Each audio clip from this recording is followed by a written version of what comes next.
Welcome to Real Talk Live, I hit my mic. where the talk is real and the entertainment is cheap. My name's Todd. This is my co-host AJ. Hey. And the lovely, the fun, the sweet Mandy. Welcome, Mandy. That's so nice. Thank you. I try to be nice to the guests Thanks. until while they're on camera.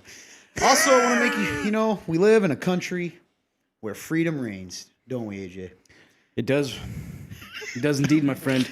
It's certainly supposed to. So I'm glad to be in this country. So what is Real Talk? Real Talk's an opportunity to talk about God, life, the Bible, and everything in between. What's in between, Todd? I don't know. Life.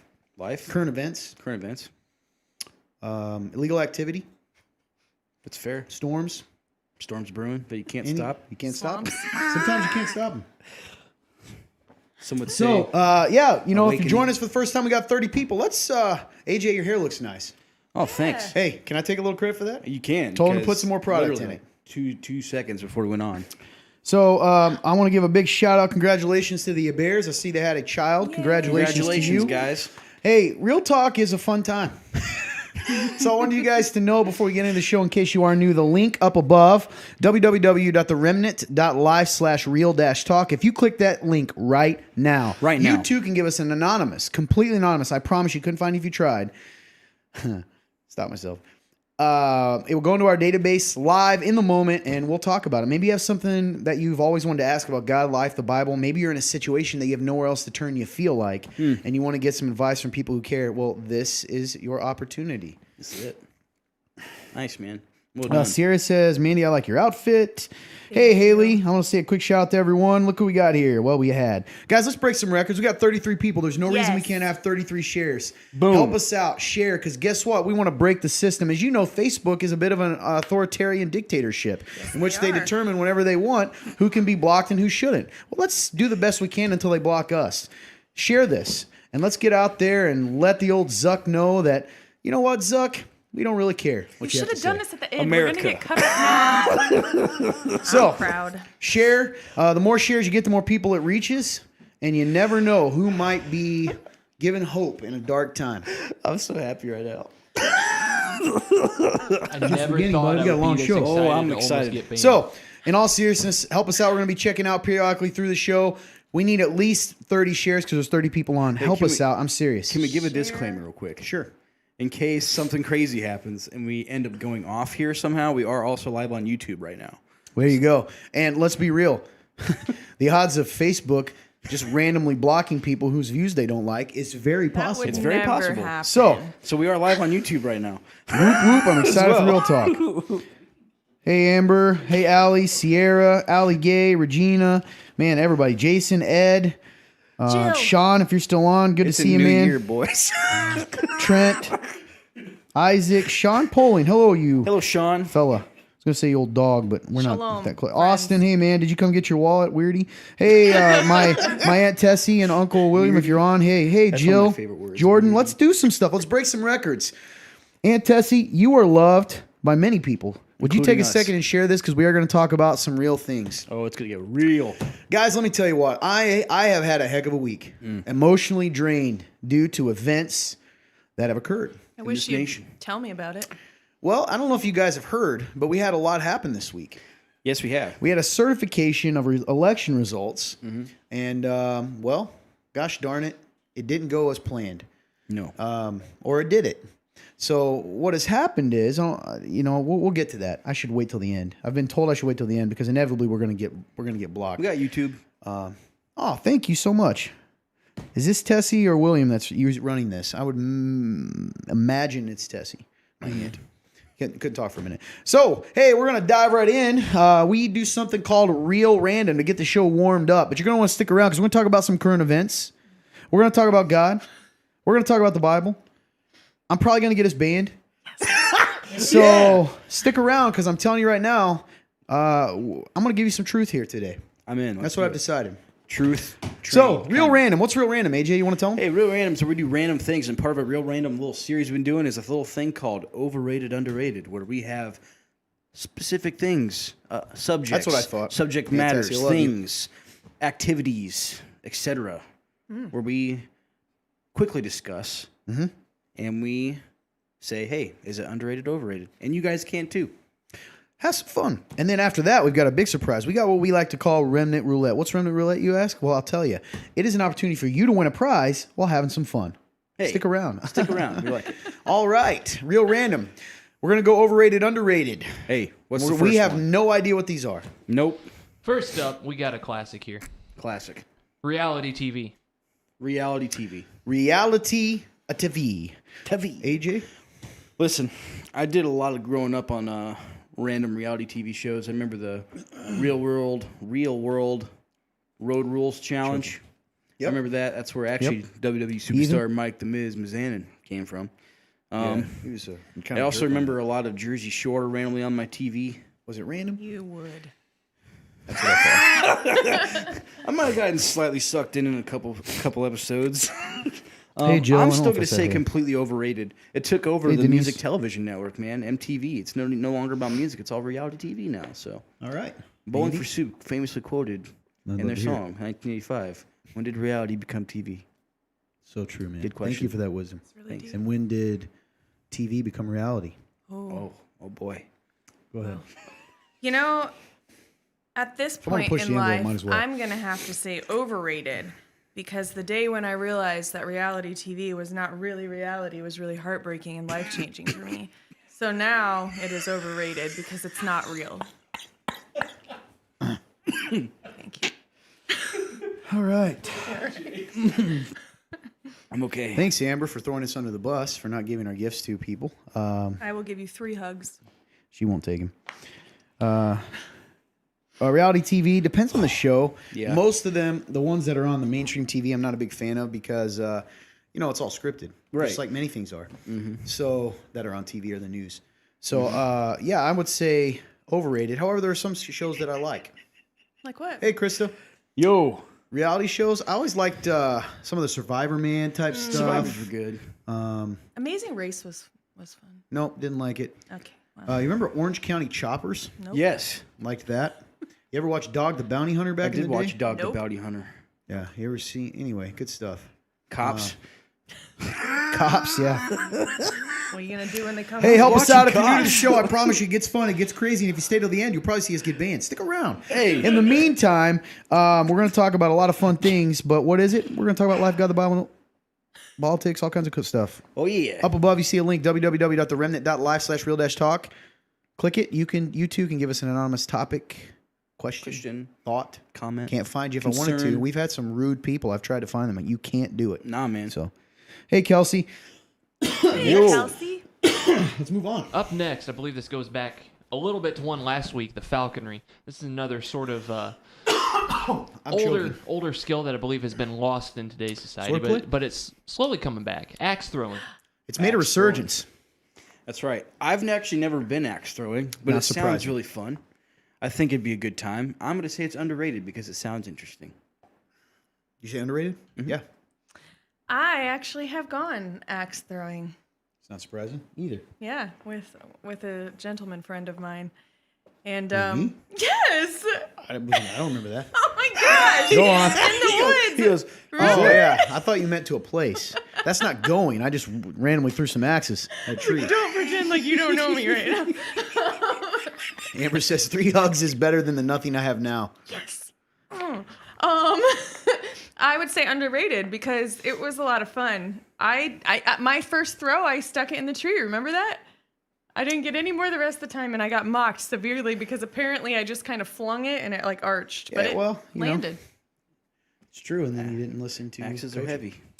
So, let's do this. listen, underrated. Any sort of hand-to-hand combat skill is severely underrated in today's modern world. Oh, yeah. Axe throwing, I the sport of kings. Sport of Kings.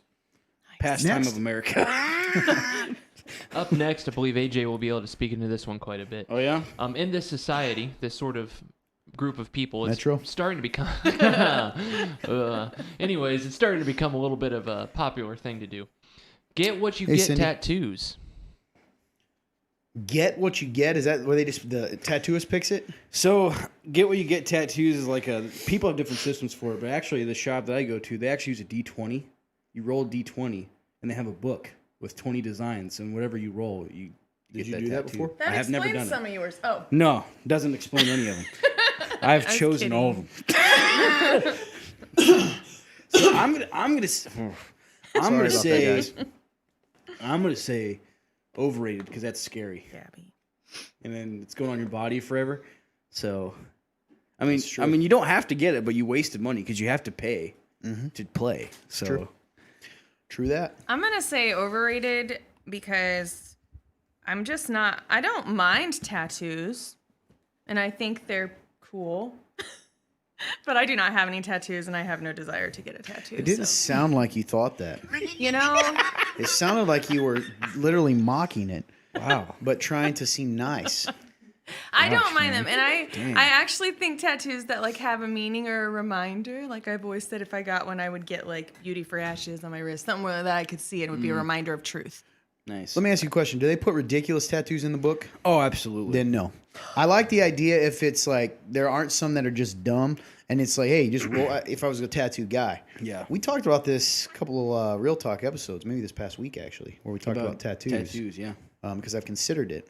I actually did see one time where on a Get What You Get book where it was Hey, Cadence. it was like an old pilot, but it was like he had like his pilot hat and it was a skeleton. He had a cigar in his Internal mouth. I was weapon. like, that's kind of cool. You see a pirate with a cigar? It was Hey. it was like a pilot with like a pilot hat, Pirate with this. and he Oh. had a cigar in his mouth. It was, Sure. like, it was like a skeleton face though. Joe, was cool, though. I congratulations on liked the it. baby. Mandy's only saying that because she's seen by AJ. Overrated. What do you Nice. mean? No. Nice. Moving on. Moving on. Up next, we have an animal coming to us from down under. This is- The most famous of these is one called Jack, who wears a red hoodie. You got a kangie? Kangaroos. Kangaroos. Kangaroo. Kangaroos are scary, man. Yeah, absolutely. But they're so intriguing at the same time. I'm gonna say underrated. I think I'd like to go see a kangaroo. Makes sense. I've never seen one. Even in a zoo? I don't think so. Not that I remember anyway. Excuse me. Maybe if I was a little kid, maybe. Have you been to the zoo before? So, Okay. a couple times. Yeah. I think kangaroos are underrated. I would like to play with every animal in the world, and kangaroos kill are you. no different. You think every animal will kill me? He's made me scared of every animal known to man.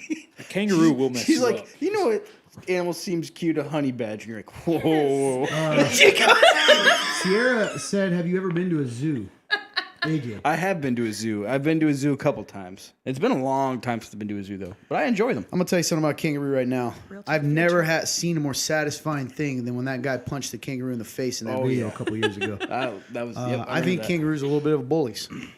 So certainly not on the level in orca, but What's up, Taylor? Kangaroos, I beavers. think they're rude. And did you know that in the land down under, it's completely common to see them like you see deer? Yeah. That's insane to me. Imagine waking up, cooking breakfast, and you see a And just a family herd. of They kangaroos. keep their little babies in their pooches. pouch. Yeah, those are called a pouch. Pouch. I call it what I want. It's changing the language. Oh, hey Taylor, nice of you to get on for a second. Taylor. Hi, Taylor. Congratulations for your child, Yeah, nice. Yeah. Taylor. I actually said that to Joe earlier. You don't think you heard me, but we did. Nice. Sorry, I was just shocked because I go to the zoo every summer. Yeah, Sierra, I by don't- the way, well done not letting AJ or not AJ, similar, Jason pet the animals. It's illegal. Sierra, next illegal. time you Moving go, on. could you take little Artie with you? I'm feeling comfortable Last today. but certainly not least, some of these are even believed to exist, not exist. Some are even in a little place that we like to call Area 51. Aliens. UFOs. Oh, close enough. UFOs. Yo, so underrated. I love the idea of people thinking aliens don't exist because they do. And I've been a big advocate of trying to advocate? research. Oh yeah, big advocate Nice. of researching UFOs for years since I was like 16. Ever since I started like figuring stuff out, like, oh man, these aliens could be a real thing. I dug in. I love reading about it. So What if you're an alien and you just don't remember it? could be. Would explain a lot. I would say UFOs are underrated as well. I used to watch this show called Roswell back in the day. Really enjoyed it. Roswell. You're too young. Joe Joe, says UFOs don't exist. Come on, Joe.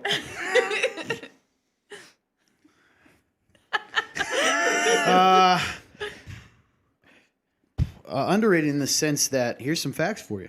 Okay, the Navy admitted the existence of a crashed UFO, meaning unidentified flying object. You can Google this. This is a fact. Earlier this year, it was lost in the midst of everyone's fear of coronavirus.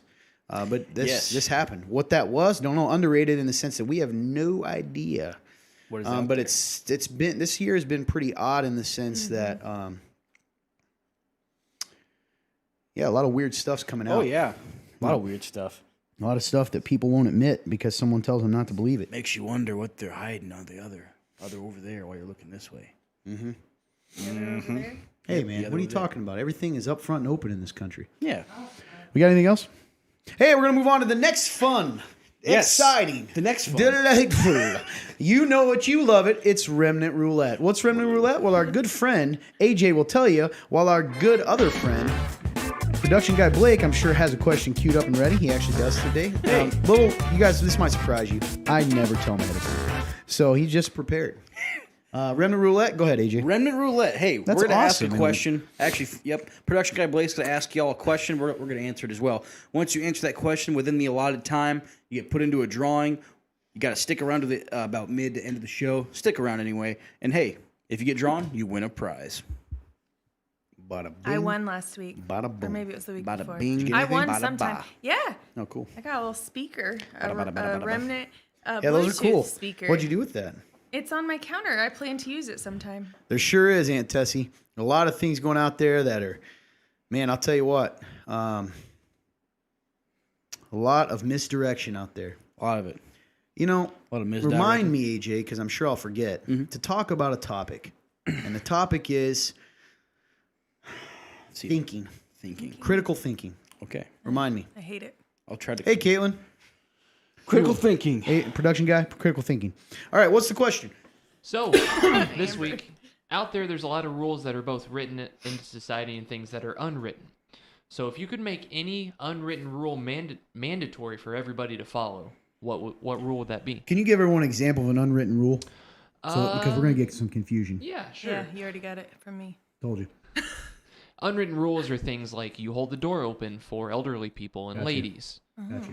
Things that aren't actually written down anywhere, but people do because you're supposed to, and it's being a normal Consider human being. polite society. Yeah.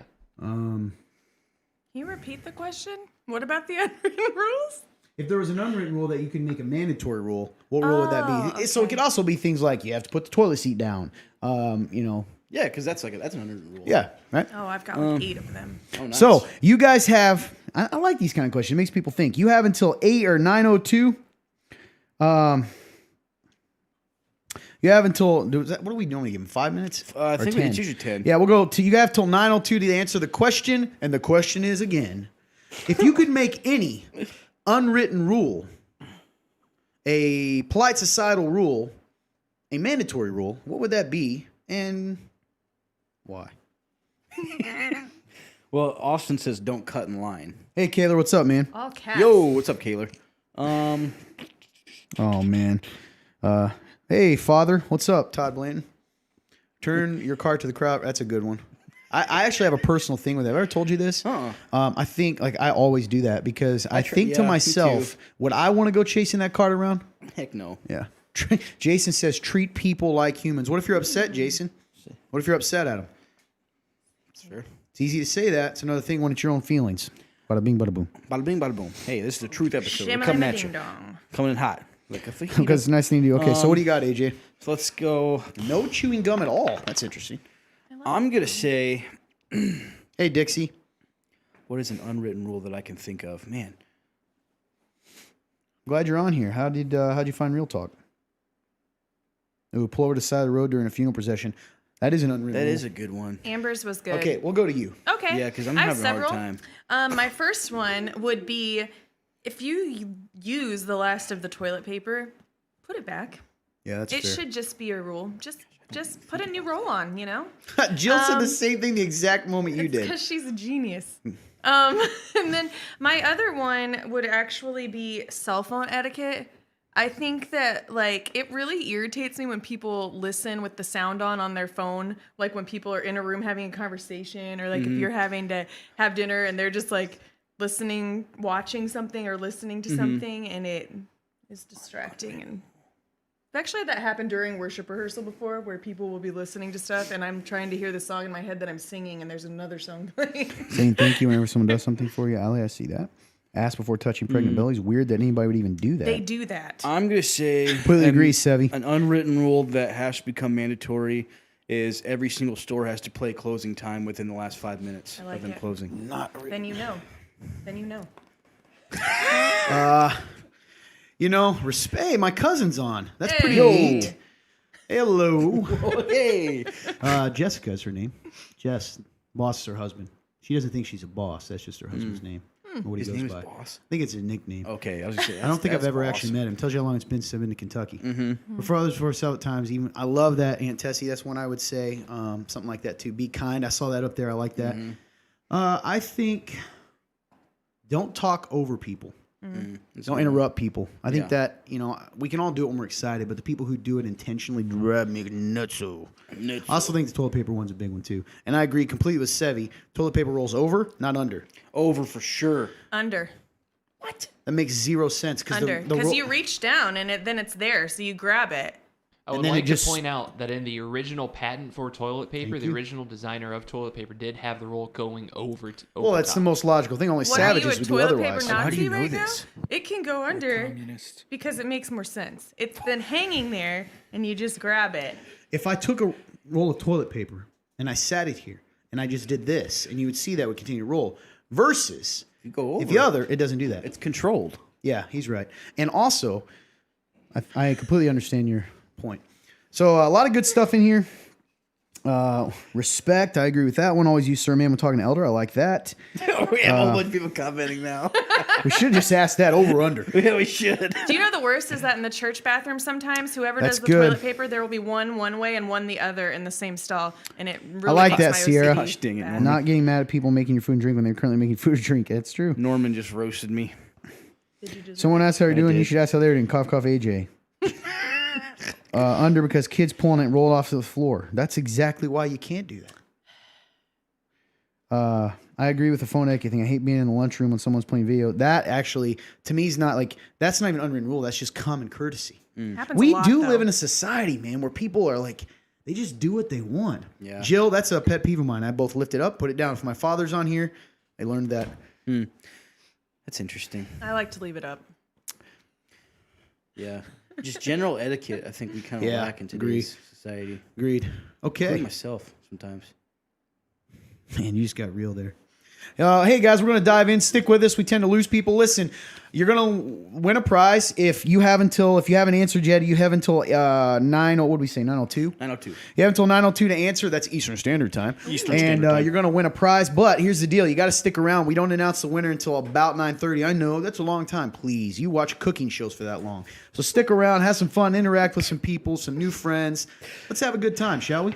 That's the first cooking show that popped in your head when you said that. Hell's Kitchen. Mine was Rachel Ray. I didn't even have one come to mind.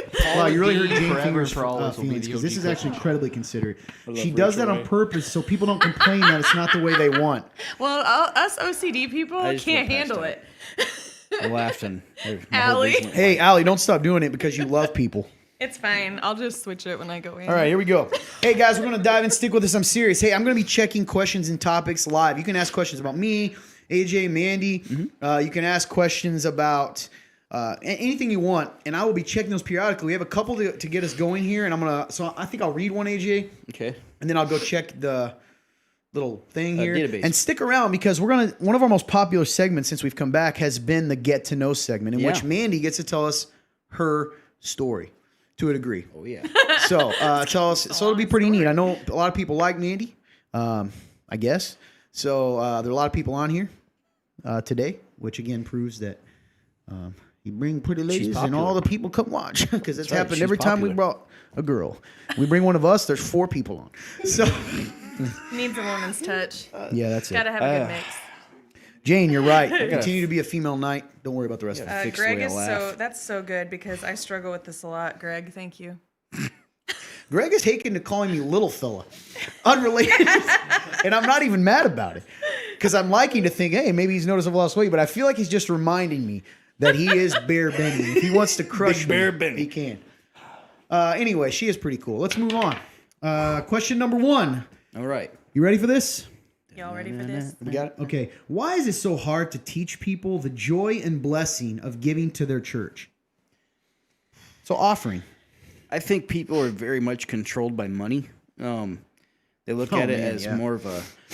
They see the dollar value and they value themselves on the dollar value instead of who they are as people. So I think when it comes to giving that money away, especially if they can't control how that money is being given or what it's going to, I think they panic and they don't like it. Yeah. Yeah. Can I be this? I don't really care if it's offensive because I can't see you anyway. She'd fall apart if you were in her face. It's That's true. a promise. I just want you to like me. I honestly think that would only be because you don't get it. Like if you would get offended by that, you don't get it. You don't get the whole point of God telling you that. It's about your heart. It's not, you can't take your money with you. It's about taking care of his kingdom. So to me, if people get offended or they're unwilling, you don't get it. And you should pray about it. Nice. Yeah, I mean, I'm gonna say, if there's one thing that causes that people get the most angry about with me in this church, in our church, is anytime money is brought up. Now, here's a weird thing about me. I was raised, you don't talk about people's money, you don't interact with money, and so I kind of just assumed people would do the right thing and follow the Bible in that regard. And so legitimately for the first 4 years of our church, I never talked about offering. Mm-hmm. And it terribly hurt our church. It terribly hurt people's hearts. And I honestly think it's a big part of why it set people back a little bit. As far as, do I send this to AJ real quick? Sorry. Yep. I want to skip to this one. I hope they're still on. I can't wait to answer this one. Well, I worked at a bank for 10 years, and I know you had time at a bank too, and money is like crazy, the power it has over people. Yeah, I would say that, people's love of money. Jess said it right there. And what you said, I think there's a lot of anxiety that gets tied to money. Yeah, I agree with that, Carla. That is a weird thing to do, and rude that people would do that. But yeah, I would say that that's probably it. People are very controlling. There's a reason that God, talks about money a lot. Is it has a hold on us, and I think, giving is certainly about blessing other people, but it's also about our spiritual growth. Mm-hmm. And there's a reason we don't want to. So one of the things I always ask people, I had a guy one time say, so you're saying we need to give all our money, you read Acts, you're saying we should give all our money and share our money in the church? And I said, no, that's not what I'm saying. But I am saying, what would you do if God told you to? Mm. And that's a problem. So are you good with this question? I'd really like to get it. Yes. Okay. No, I wasn't rushing you. More of like, I hope you're still on, person. If you asked about COVID, I'm very, very much want to answer this question. Are we good? Okay, so question is, it's going to be on there. I went to your church before COVID and I really enjoyed it. However, your response to the virus made me a little sad. I understand that everyone has their own beliefs, but this is an actual virus that's killing millions of people. How can your congregation have people infected with the virus and there's still no mask requirements or social distancing, and people who have been exposed to the virus continue to go to events in church, and not only that, but encouraging people to come? God loves all of his children, and many of them aren't strong enough to fight this virus. I just hoped you guys would care a little more about your congregation and the community. Should I just be honest here? Absolutely. Is it up on the screen? Yeah, it's up. There it is. No, stop. I got this. So I think. Well, first of all, thank you so much for taking the time to ask this question. Genuinely, I just had this conversation this week. I think that asking questions instead of making assumptions is, regardless of the question, shows a heart of love and a heart of reconciliation. It shows that someone wants to give an opportunity to answer, even if they don't agree. So I want to tell you that. But I'm gonna be very real with you. I think your last sentence is a bit of a ridiculous statement. Okay, so I hoped you guys would care a little more about your congregation and the community. And I think, let me relate this to a situation that's happened in our culture before that I find very frustrating. So if I don't walk in a Black Lives Matter movement, or if I don't make my Facebook profile picture a black picture, like meaning the blank pictures when we had that blackout, yeah. Which that's great. I get the point. Then I'm a racist. Then I don't like black people. Mm-hmm. If I don't it's just a ridiculous thing. And what it does is it tries to pressure people into saying, if you don't go along with the crowd, okay, you are evil, or you don't care, or you don't. That's silly. I think a better question would be, do you guys care about the congregation in your community? Sure. Let me ask you this. What if I told you that there are people that would commit suicide if they didn't get to come to church that day because they don't get to see anyone? Do the churches that don't stay open, do they not care about suicidal people? Of course the answer is no. So here's where we've landed on that. I don't know who you are, and you seem to be well, let me start at the beginning. Thank you for enjoying the church. This virus is killing millions of people. This is a virus. I will give you that, and it is killing people. The numbers, I don't know that for sure. I know what people say. How can your congregation have people infected with the virus and still no mask requirements? We certainly, I don't know how to answer that because I can't require someone. The masks are there. We provide masks. If people want to wear them, they can. You don't have to come here. If you don't feel comfortable coming here, you don't have to come here. And that's the thing with society and the way it should be. I don't have a problem with a store requiring masks because that's their right. And I can't, if I don't want to shop there, then I don't have to go there. Yep. So the reality is, it's a very thin line between a dictatorship and personal freedom. What would be different is if I told everyone you have to come to church, and if you don't come to church and not wear a mask, you don't love Jesus. And then I'm manipulating people spiritually into coming to church and not wearing them and tying it to that. We've left that as a personal thing. I wish you had come and asked me, what are you doing for COVID? We closed down when we were supposed to close down the first time. We stayed closed. We quarantined. We just found out someone who got COVID recently that attended church asked, they're not coming to church. The reality is, anytime you stay open, somebody could walk in the doors and have COVID. I don't know a stranger. So if I'm going to welcome a stranger into the church who may or may not have COVID because I don't know them, I have to take that assumed risk. So there are people that don't come and they haven't come, and I don't shame them for that. No. And I don't have a problem. It goes both ways. They could just as much wear a mask. Kelsey, can you explain that a little more? So I want to respond to it. Are you talking? Help me understand your answer. So, absolutely. I think people should gather in churches. Yep. If they can. And I'm going to tell them that they can do that. But again, if you haven't come post-COVID, we're in the middle of it. Yeah. It'll never end. But if you're asking me, then you hear the message I say. Yeah. If you feel comfortable, we're here. There's space to social distance. What you're really saying is, Todd, why are you not forcing people to do what makes me and other people feel comfortable? And if you don't, you're not loving people. And I think that's silly, and I think it's dangerous thinking. Absolutely, because at what point does that stop? What if I told you, if you don't, I don't know, then scripturally that can really start getting messy. If I don't accept your way of life, then I'm not loving you. And I just think it's a very, very scary thought. And I respect your opinion. And I don't want anyone to get sick with COVID. And I know people have died of COVID, and I have a lot of sympathy for that. And I'm not a person that's pretending COVID doesn't exist. Okay? I've never said that. That would be ignorant. But what I am going to say is, I'm going to say this, now you're getting a bigger issue here. But the solution can't be worse than the problem. And that's my answer to that. So let me very specifically say, do I love the people in this congregation, the community? I absolutely do. I absolutely do. And for you to imply otherwise because I'm not doing something that you think I should do is very dangerous thinking. And I could say because you're not coming to church, you don't love God. Yep, good. But I'm not saying that. Nope. And I don't judge churches that feel like they need to, if they want to close, that's between them and their leadership. Eventually God.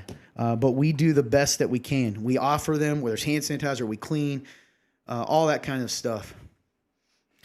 I think, did you say it was Kelsey up there that you're asking? Did she give another response? No, but I think she was just saying that the person who asked this question, they could just wear a mask. Yeah, okay, that's why I asked. I have a very big voice or whatever, so I can seem aggressive when I'm not. I'm not mad at you. I appreciate you sharing this. Can I add to it? It's not mean. It's in a way, I think, I don't know if this person came regularly or not, but I want to encourage people, trust your leadership. You need to trust your pastors and your leadership and trust that they do love you, and if you view them as that way, then that's probably not the church you should be at if you can't even trust your pastor. That's not fair to them.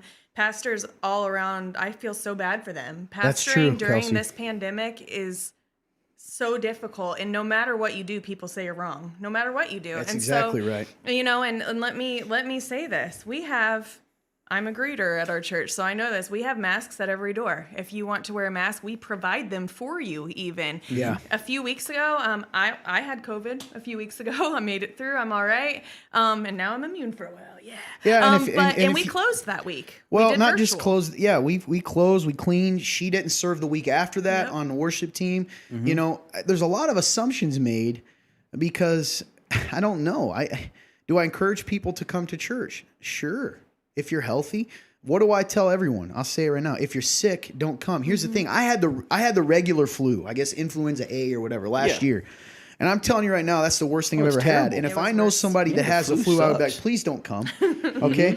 But again, where does that end? And Right. and again, I'm And taking people your die from question. the flu. Yes, absolutely they do. die I from thought I was dying. But we don't shut It was down just because real someone has flu is flu. horrible. It was Yeah. worse for me. So please hear me. I don't mean to be upset at you. I hope you're still on. I was not mad at the question. I love the question because, again, I think asking a question is a sign of love and respect.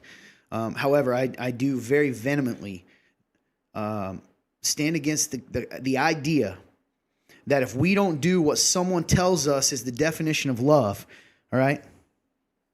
Because I just had a conversation about abortion the other day that says, don't you love the mom that got raped and now is pregnant? If you loved her, you would tell her abortion is okay or all that, whatever. It's not about being okay. What does okay mean? You don't get to dictate life just to make everyone comfortable, because the reality is that's eventually going to end up clashing. Oh, What makes you no matter comfortable, where what you makes go. me comfortable is different. She, I know this, doesn't necessarily like to have face-to-face this kind of conversation because she thinks that is terrifying, right? And uncomfortable. I do. Who wins? Which one's loving? The one who, exactly. You don't know. Yeah. So thank you I don't know. If you're still watching, you don't like that, or you have another question, feel free to ask. If I've answered infamous question 11, I will answer a question. So anyway, Yes. we've got a thing here. Carla says some people have health issues need to be able to wear masks. Absolutely. I can tell you this, one other thing. We don't shame anybody that doesn't come to church because they are worried about COVID. Right. I had several families and people who don't come when they don't feel comfortable, and don't come. But that's every week. If there's people that don't want to come because they don't come, that's not my job. Yep. Sorry. We've added a whole new ministry, just so you know. We didn't have a virtual service before COVID started.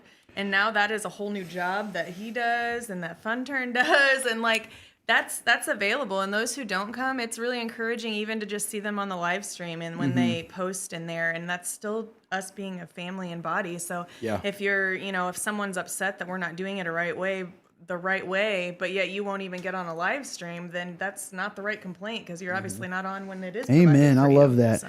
Trying to keep Christians from the house of God is like keeping someone away from water in the desert. Ooh, that's powerful. Amen. That's my end.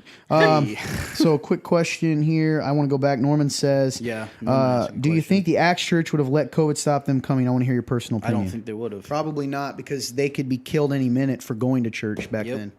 It's a reality. They wouldn't have let that guy. I'm sure there were sicknesses that were probably similar. There were, certainly. Sure.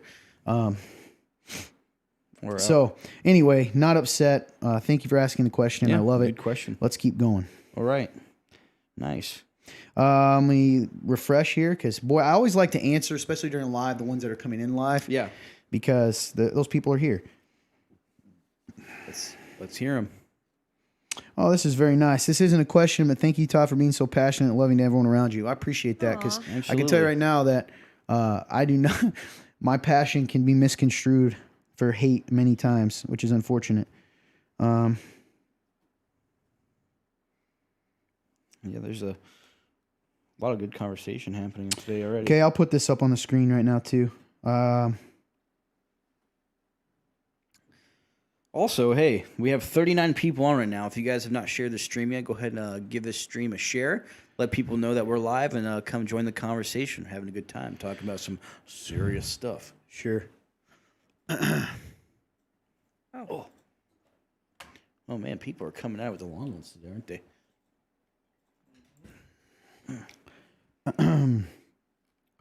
Yeah, I love it. I don't know if they're still on, but We'll see.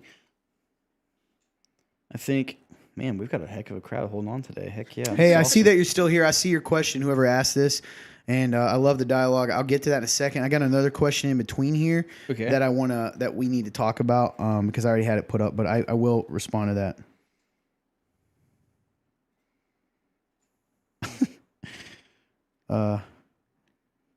Are you good with that? Sorry, man. I don't want to buy you time. Guys, listen. This next question is kind of ironic because we just got kind of passionate about something. You know, you need to separate. It's a tough situation sometimes.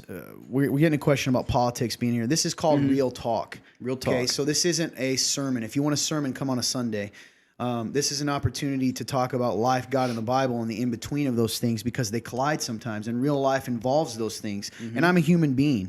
If you think that I have dear friends in this church that are watching right now, probably they can tell you politically them and I don't agree, but we agree on this, Jesus, and that's the biggest thing. So be very careful if you're watching.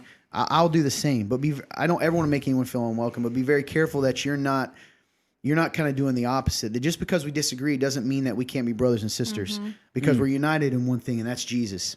So, Amen. Truth train. Choo-choo. Hey, get him. okay, we got this. Okay. The question is, this was my first time watching as I was referred from a friend, but I no longer feel welcome as you've made it very clear your political views and what you support. Politics should not be involved in church. This is about God. Separated church state. I don't think you realize how unwelcome people may feel by those remarks. Well, I can apologize. Again, I live in a world, anyone that knows me personally, and don't judge these two because I'm the obnoxious one. But what I would say is that I do sometimes forget. I love a healthy debate. And we have this argument many times. I get excited. I'm very passionate, and I know that can come across wrong. So if you are watching, don't judge an entire church based on my passion. There are many people. One of my dearest friends, is so far from me politically that you wouldn't even believe we would be friends. And he's one of my dearest friends. I love him very much, and we both love Jesus. I'm sure he asks sometimes how I can love Jesus and think what I think, and I ask the same of him. And at the end of the day, we trust that someday Jesus will take care of that. So that's the most important thing, Jesus. So, but I am a person. I'm a man. I have my own thoughts and opinions. And as long as we're all willing to live in a country where we can have those kind of debates without demonizing one side or the other, I think that's healthy. Absolutely. And also, So I am sorry if Just to I've be made you feel clear- unwelcome. Truly, truly. Let me say this so that people know. yeah. Because let me know my tone. I've been told I genuinely am truly sorry. That was never my intention. You are welcome here. Absolutely, you're welcome here. But I also want to mention that, this is, again, Todd mentioned this earlier, this is not a sermon. This is a show about, yes, we are, this is presented from a church and we do talk about God on this show, but this is also, like he said, it's about God, life, the Bible, and everything in between. And, politics falls into life, and we're going to talk about it because that's what we do. One thing that we talk about in this show a lot is if the church decides not to talk about something like politics or about sex or about all these different things that the church feels uncomfortable talking about, the world's going to talk about it, and people are going to have the wrong perspective. Now, when it comes to something like politics, sure, there are different perspectives and different sides. But like you said, we are human beings, and we have our opinions, and we can state those. That's it. I think it's kind of my personal opinion. I think it's impossible to separate church and politics when you live in a country that was founded on biblical principles. That's why it was created, if you actually read any of it. So, I mean, I don't mean read Yeah, I know don't what mean you're to be condescending. Yeah. But that's my, What's up, Brian? this is real talk, and that's my view on it. And I don't mind if people have differing views. Me either. But I'd love to hear them. That's the only way you learn. That's what it's about. So we got the next one. Okay, so we got the follow-up from our friend earlier. Cool. Who said, hey, I'm still here. First of all, I think that a virus that's transferred through contact is much different than changing your profile picture. Suicide is also not a virus that's transferred through contact. You missed my point of the analogy. Wearing a mask protects those around you. By not wearing a mask, you're blatantly showing that you do not care about others. I disagree. Wearing a mask is literally the easiest thing you can do. I wear one for 8+ hours a day. There's no point in someone coming and wearing a mask when everyone around them is not. The mask protects others, not you. I think we disagree on the point of a mask. I think it's both, right? Otherwise, so, again, I think it sounds like you and I are not going to agree. Yeah. I also they have a follow-up question I want to throw into this real quick because I think this is valid. They said, because this is to your question, same person, Mandy, I can trust a pastor, but they're not a doctor. I'm going to trust them over doctors with my health. Then that's you're making our point. No one is shaming you if you don't want to come to church here anyway. Do what you need to do to feel safe. But I guess I need to be very blunt. I am not going to tell someone they have to do that. Yep. I'm not, because everyone has the opportunity and the choice. The masks are there, and we do socially distance and the best we can. And again, you're making a lot of assumptions based on the fact that when you walked in, I didn't tell you to leave if you don't put a mask on. That doesn't mean that things aren't happening. This is right? kind of how I think about it. So, so it says by not wearing a mask, you are blatantly showing that you do not care about others. So I could turn this around and say, when you're walking down the street and you don't say hi to somebody that you don't care about their life, I could probably say that because you didn't take the time to say hi to somebody. I could. But you don't do that. So and I don't do that. But I also don't judge other people for not saying hi to people because I get it. You're in life. To me, it's similar. So, I just think it gets kind of tricky because I have asthma. When I wear a mask, it causes me to have asthma issues. I wear it when I have to. I've worn it when I've had to go to the doctor. When I had COVID, I personally did not leave. Sure. Because I'm not going to wear a mask, which, again, I'm not opposed to the stores that say you have to. I'm just not going to go there because it's America. They can make their own requirements, and I can choose to follow my own and not break their rules, So What's up, Aaron? To me, that is why we have a virtual service, too. So you can still attend to the Remnant. You can still support it, and you can, while following your own principles that you feel you need to follow. I don't think it's a sin. Either way, I don't think it's a sin if we're looking at big picture to wear a mask or to not wear a mask. So. Okay, so I'm going to come back to, I'm not going to put this one on just because it takes forever to. Anyway, that's kind of where I'm at with the mask. You can do as you feel you need to do, and we live in a country where you can do that right now until they tell us that we can't. And we and that's the bottom line. And again, I would never shame anyone that wants to wear a mask. We offer masks, we disinfect, we clean, and do everything we possibly can do other than tell people not to come here and tell them that if they don't wear a mask, they have to leave. I'm not going to do that. I don't have a big that's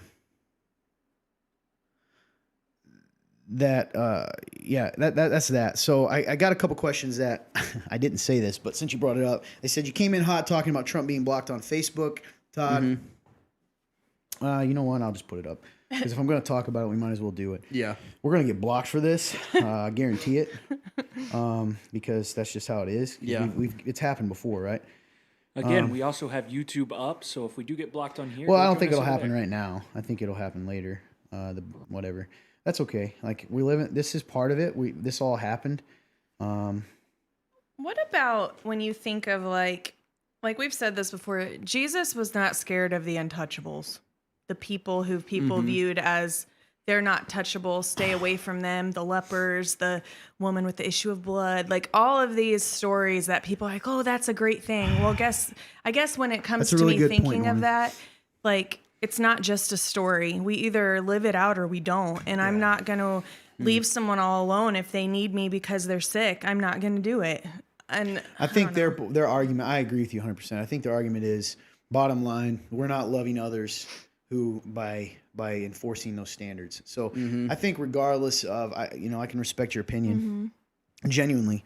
I can just tell you that to say that I don't care about people is a silly statement. Yeah. And be careful, because then that's where we're at right now in this country in general, right? We're starting to demonize things. We have this ready? Okay, I noticed you came in hot about Trump being blocked on Facebook. Generally want to know what the issue is. Donald Trump lost the election. It's been decided numerous times. He single-handedly encouraged his cult to go protest and promised he would be there, then watched all these people go while he stayed back and watched. I assume he meant no. In no circumstances whatsoever is it okay to storm a federal building and put people's lives in danger. Completely agree.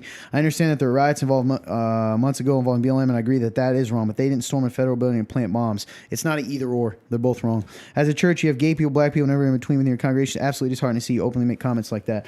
Comments like what? That we shouldn't live in a country where freedom of speech is limited because we don't like it. I would say the same thing if it was President-elect Biden. I think that it's the same thing. I think it's, when you limit free speech, that becomes an issue for me. So my issue, quit assuming that it's all Trump based and assume that it's an issue with, big tech censoring viewpoints that they don't like. And right now, because you have a viewpoint they like, or maybe one that they don't hate, you're okay with it.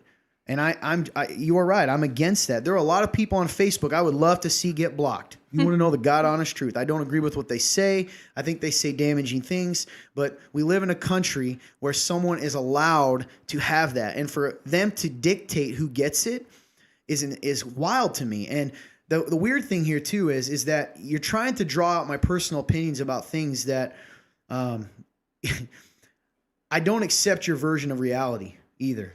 Okay, so I don't think it's either or, and I don't think that was your intention. I think you try to say, because a lot of people do attack, and I think this is a stupid argument, just so you know, to say, well, where were they when BLM did this? That's dumb. Rioting, breaking into, and all that kind of stuff is endangering people's wrong in general. Absolutely. I don't think I have a good friend that went down to DC. I wish he was on. I invited him on just because I like him being on in general.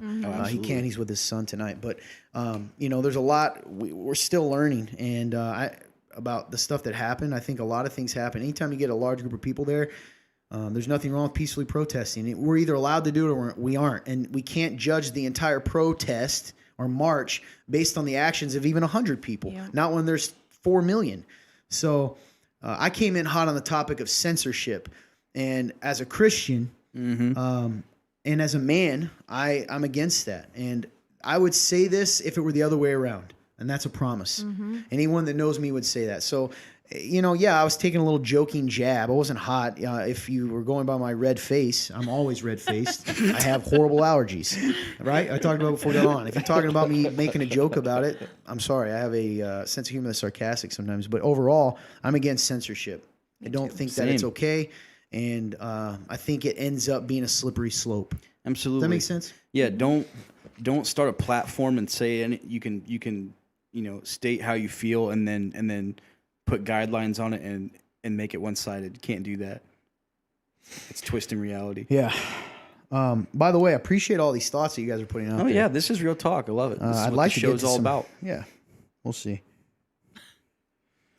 Yeah. Oh, good golly. Oh, we got some more? Don't you people know that I do not like confrontation in all of these questions? Looking at a camera. I hope someone's actually on that asked this. She's like, it's not a camera. You ready? Man, people are coming at it today. Nice. Huh? What's up, Bethany? It's good? all right. All right, here we go. Funny. Many people refer to your church and congregation as a cult. What are your opinions on this? False.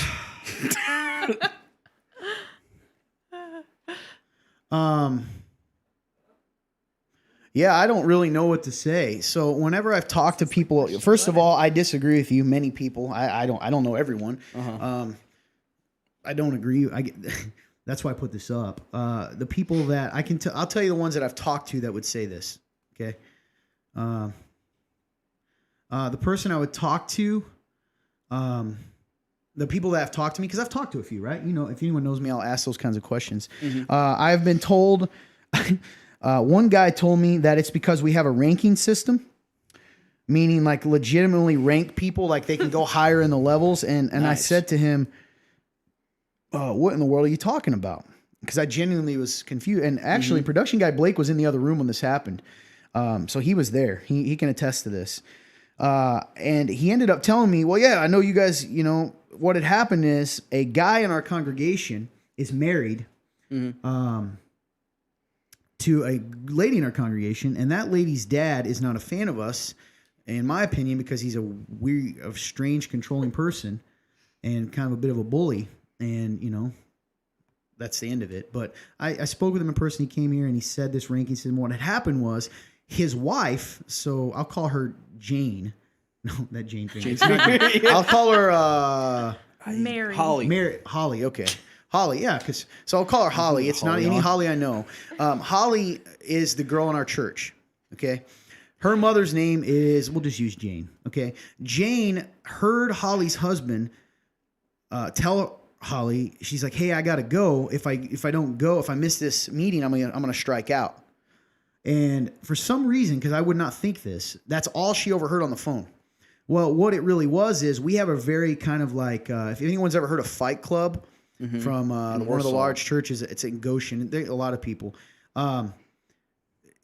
It is it's like Fight Club. It's a more intense men's group. And because of that, there's accountability in the sense that you have to, if you don't keep the requirements. So it's things like attending the meetings and, if you fail the challenges, you strike out, because it's about having accountability and growing, and not every guy makes it. And that's what he was talking about. Somehow he turned that to rankings. Another person, it was because we told them, I'm trying to think of, what are some of the others? Can you remember? Because we spend so much time together. Oh yeah, that was one. Yeah, I was thinking about community. So this is an interesting one. So because people in the church are friends, they hang out together. Like that's so weird that they spend time together every weekend. But if you spend time with your coworkers every weekend, it's not weird. So that's one of the ones I've heard. I've never heard anything that has to do with teaching or anything. I genuinely haven't heard anything like that. It's typically about community, and like I said, I heard the weird ranking thing. So what are my views on this? I think it's dumb, and it's another thing that's dangerous, because I think there are actual cults that it then kind of normalizes the word. Yep, absolutely, we're normalizing right? it. And then they can say, look, everybody gets called that. So if you'll do me a favor, think of a church that you respect. Okay, a famous one. If you do a normal one, if you Google it, there's someone out there called them a church. That's a cult. That's exactly what I was going to say, because I was in leadership at a different church before this one, and I was at a different church before that at a different one, and I've never been a part of any church that people haven't called a cult, and I've heard every church in town be called a cult from somebody, which is dangerous, because then people don't know, and I encourage you to actually look up the definition of cult. Because I think there's a misunderstanding because it's thrown around so lightly. Yeah, actually, it's funny you said that too, because we actually did a whole show over that. We did. It was a really good one, actually, I thought. So yeah, that's gonna happen. Yeah, man, it's. Thank you so much, Aunt Tessie. I don't, you can't say that kind of stuff because people will get weird, and I can't say it because they're gonna think I'm trying to manipulate them. But yeah, that's where I've kind of. Does it hurt sometimes? It sucks when you're trying to do something good for people, and they people that don't even know you, because it's never people that are here. Never. So, and I try to talk to the people I can, but I try to stick to those kind of verses, and I try to remember that people are gonna persecute you, and they're gonna question you, and that's okay. And the people that have ears to hear and eyes to see God's truth are gonna be okay. So thanks for asking the question though, and not just thinking it. Yeah. Let's see what we got here. This is a heck of a show, huh? Oh man, it's been Sorry wild guys today. that I'm talking so much. I don't want you to take the heat. No. Honestly, might as well be me.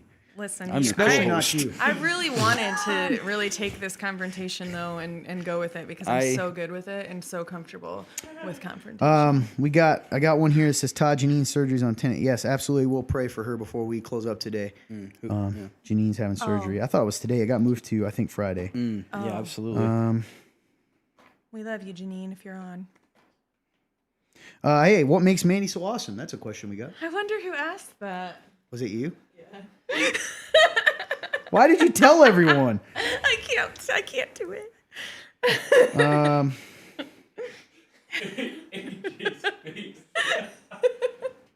Answer it. All right, hey, we'll do one. We got a lot of questions we're going to come back to. I want to give some time to do some of the other segments, but I do want to segue into AJ, I guess. So I'll send this to you, and then I'll read the question we start talking about, and you can put it up. That way we don't have to wait. Great conversation today, guys. Really appreciate you. The question is, what is a good way to disciple new Christians? Trying to avoid the 40-year walk in the wilderness, they said. So what's a good way to disciple new Christians? You guys have any thoughts on that? Oh, go ahead, Mandy. Sorry. Okay. Thanks, Haley. Yeah, Haley's awesome. Appreciate I think that, honestly, the best way that I've ever been discipled is when a believer just takes me with them in life.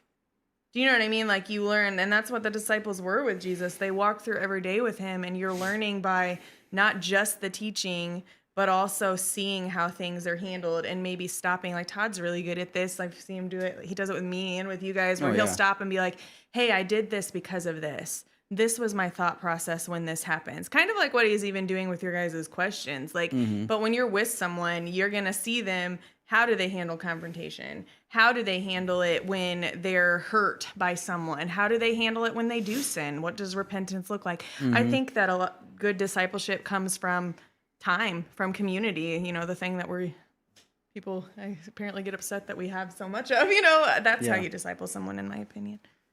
Yeah, I would say the biggest thing is not looking for the wrongdoings, you know. Being there for them through the good stuff, and then when the bad stuff inevitably does happen, because, you know, when you first meet people, you know, you get to see the surface version of who they are. Sure. And the more involved you get in their lives, the more that you get, you know, you see the cracks, and you get to see, you know, you see more of the ugly, you know, you see the insecurity, all the hurt, all that stuff. You know, and when you get to a point where you know, and you're getting to that point with somebody, and I think it's important to, you know, focus on loving them and not. And I know people are like, "Well, it's love," you know. Focus on loving them in the sense of don't condemn them for what they've done or what they're going to do. You know, support them through the issues and just keep going, keep loving them. I guess you know. Kelsey said mentoring, and you kind of touched on this too. I think you know, in the New Testament, in Jesus' time in general, discipleship, like when a rabbi had a disciple, that disciple would actually follow and do and live exactly what their teacher did to learn, spend time with them. And you guys both touched on this, and Kelsey said it too. I think that discipling them is spending time with them and letting them, like both of you said, see how you live life, and you know. That's what I would say. Let's keep it that way. So mentoring is a good word for it. It means living life with them, letting them see you, having someone walk out and disciple them, which means let them be a sounding board for those questions, show them how you interact in life, that kind of stuff. So it's a great question. Being a light in the dark world by letting it shine through even when it's bad. Amen. That is the truth. Hey, here we go. What makes Mandy awesome, even though I won't say she awesome, that she truly loves people. She made a comment in joking fashion during softball dinner on the team in regards to me. That shows how much she really loves and cares. That's really cool. I was just responding in a comment instead of like forgetting that You can Thanks, talk. Norman, but don't tell anybody that I actually like you, because I work really hard to keep that a secret. So no, we're family. You know what I mean? Like even if like.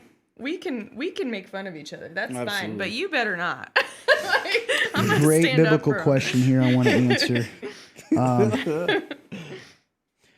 going to push. That's good, Krista. No, we're pushing what? I'm sorry. Man, I'm telling you, man, you guys are hot. You're bringing it in hot today. Bringing Tons the of questions. Nice. You know what? I wasn't going to put this up, but I think it's good. If we're going to say some of the hard stuff, I want to put some of the good stuff on. Sure. So I'll send this to him so it goes on there, but let you guys read it and thank you. Here you go. Production guy Blake's a busy guy today. Thanks so much, man. Yeah, man. So the question was it was a statement. Hey, keep pushing forward, Todd. Ignorance is running rampant in our country in this day and age. You're a great leader, and what you're doing matters immensely in the lives of so many. Thank you so much. Aww. Very encouraging. You're about to make my allergies act up, you son of a gun. So thank you very much. But I do want to, you guys could do me a favor while we're looking this up. Could you pull up Matthew 5:32 on the HCSB or Matthew 5:32? Yeah. Are you getting it? Or You both can. One of you could do ESV and one CSB or whatever. Matthew 5:32. I've got it in HCSB. Is that okay? Yeah, Okay. don't read it yet here, Okay. but just I want to get this question up. Matthew 5:32. That's the one I've got. Oh wait, you're doing ESB. Okay. Great. We're going to move forward here. Thank you so much, whoever sent that encouragement. You really did almost make me choke up. So I'm a tough guy, but sometimes I guess I don't realize I need encouragement. AJ, can you minimize that for me? Yep. Oh, what a crazy show we've had so far, in a good way. Yeah. Oh, I know. It may not feel that Great way. crowd too, man. Yeah. Y'all are awesome. Hey, real quick, if you haven't Y'all. shared the stream, It wouldn't be share real the talking stream about those because darn it's getting allergies. real and we love it. Yes, it is. That's good. I like that, Krista. Krista says discipling means being intentional with your time, questions, conversations, and activities. I like the word intentional. That's a cool. That's an important word. I like that. Okay, do we have that one? I'll just start reading it. You'll put it up, right? Question is, could you explain Matthew 5:32? My ex divorced me, but he was the one unfaithful. But from this verse, it makes me believe that if I get remarried, I would commit adultery as well. I want to follow God and not do anything against what he wants, but I can't imagine never getting married again. I'm studying this in my study Bible as well, plus doing more digging, but wanted your thoughts as well. Don't get me wrong. If God is calling me to be single the rest of my life, then I will follow what he wants. So let's go ahead and let's read Matthew 5:32 if you could. Okay, this is HCSB. It says, "But I tell you, everyone who divorces his wife, except in a case of sexual immorality, causes her to commit adultery. And whoever marries a divorced woman commits adultery." Yeah. So you want to read yours? Sure, Probably pretty similar. It is. It's an ESV. It says, "But I say to you that everyone who divorces his wife, except on the ground of sexual immorality, makes her commit adultery, and whoever marries a divorced woman commits adultery." Yeah. So the answer actually is in the verse in this specific case. But I do want to say contextually, we need to talk about this. This is a really important section. We get this a lot. So marriage was very, very serious, is very serious to God. God created it. And it's something that our culture is has over time made seem like it's just a piece of paper in a tax bracket, right? Sign a piece of paper, and if you want a new one, you can just go get one. Yeah. And Jesus here is trying to make it very clear to the people that that's not the way of the kingdom. It's not the way it was designed. In fact, there's other sections where after giving how serious marriage is, they come to Jesus and say, well, if that's the case, nobody should get married. And he says, you're absolutely right. For those who have ears to hear, like you need to understand what it was created for. So Jesus is setting the standard that God created marriage to be permanent, right? Until our death. Because becoming one flesh, it means more than that tax bracket. So the damage that it causes to be ripped apart is very serious and very real. We see that in our society, right? Whether you're a believer or not, there's emotional damage. There's damage to the kids. There's, there's all financial issues. There's a lot of damage when you separate that which shouldn't be separated. That being said, because sex is in a way the fire, right? If you take two straws, I used to do this, put them together, light them on fire. I loved when you did that. It was cool. Pull them apart, yeah. So it's the fire that kind of seals that covenant, right? The covenant is more than a promise. It says, I'm going to love you even when you don't love me. And you're going to love me even if I don't love you. Like, that's the covenant. So because of that, it cannot be flippant. And so what we're happening here is, to answer your specific question, in this case, you are the one who was divorced because of sexual immorality. That's adultery. Yeah. So you are freed of that covenant because of what happened to you, because it was broken by the other person. And God is very, in his mercy, really allows that.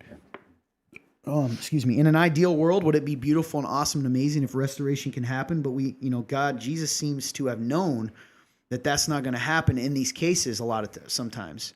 So what I always tell people is, I will say this: forgiveness can happen and beauty can come from ashes, using that, in the most broken of circumstances. If you can save your marriage, then save it. But if not, you are absolutely, in this case, free to marry again, because you didn't break the covenant. He did. Right. And it was broken by that sexual immorality. Yeah. Because they were worried because he filed, right? Like that was the issue in the question. I think they were just in general worried about being considered an adult, which, by the way, your heart's so beautiful. A beautiful heart to even consider that. A lot of people don't think that way. Okay. Yeah, because I was like, definitely doesn't. I hope that answers your question. If anybody watching, Boss says, or Jess says, if he was cheating, her bread was filed free. Sure, that's essentially the gist of it. Yep. Covenant was broken by that. You're free to remarry. I think your heart shows in the fact that you want to seek God and follow him. I did have someone tell me one time, again, everyone that comes here knows, and I get a lot of flack for this, I do think that radical things can happen. Absolutely. With radical grace and forgiveness, but sometimes that's impossible, right? Sometimes it doesn't, humanly, certainly doesn't not happen. Humanly possible. Yeah, good way to put that. So, yes, you are free to, in this case, assuming that's the case, you can remarry. Yeah. Absolutely. Boy, what a day, huh? Oh, yeah, man. That might be. And that was, time just flew because we were just on it. Oh, yeah, I suppose I should answer. We should get to know. I think people are pretty important. We could just answer questions. We do have a lot more questions, but I think we can at least do a shorter get to know. Yeah. Let people get to know you, ask some questions. So, guys, we're going to segue into that. Boom. Everyone, hello, welcome to our next segment called Get to Know, in which we get to know our guests. So today, we welcome Mandy and get to know her story. Mandy, people often say that's a big thing, right? To try to tell your whole life. We don't want you necessarily, you don't have to say that. I know your story. Maybe kind of give just a brief overview of kind of your background, and then maybe, you know, some of the big things that has happened that God has taught you, you know, your story briefly. You don't need to go through every part of it, but Okay. does that make sense? Yeah, I think So just start with your name and all that. My name is Mandy. It all started on November 12th, 35 years. No, I'm joking. So let's see. I was not raised like from the beginning in a Christian family.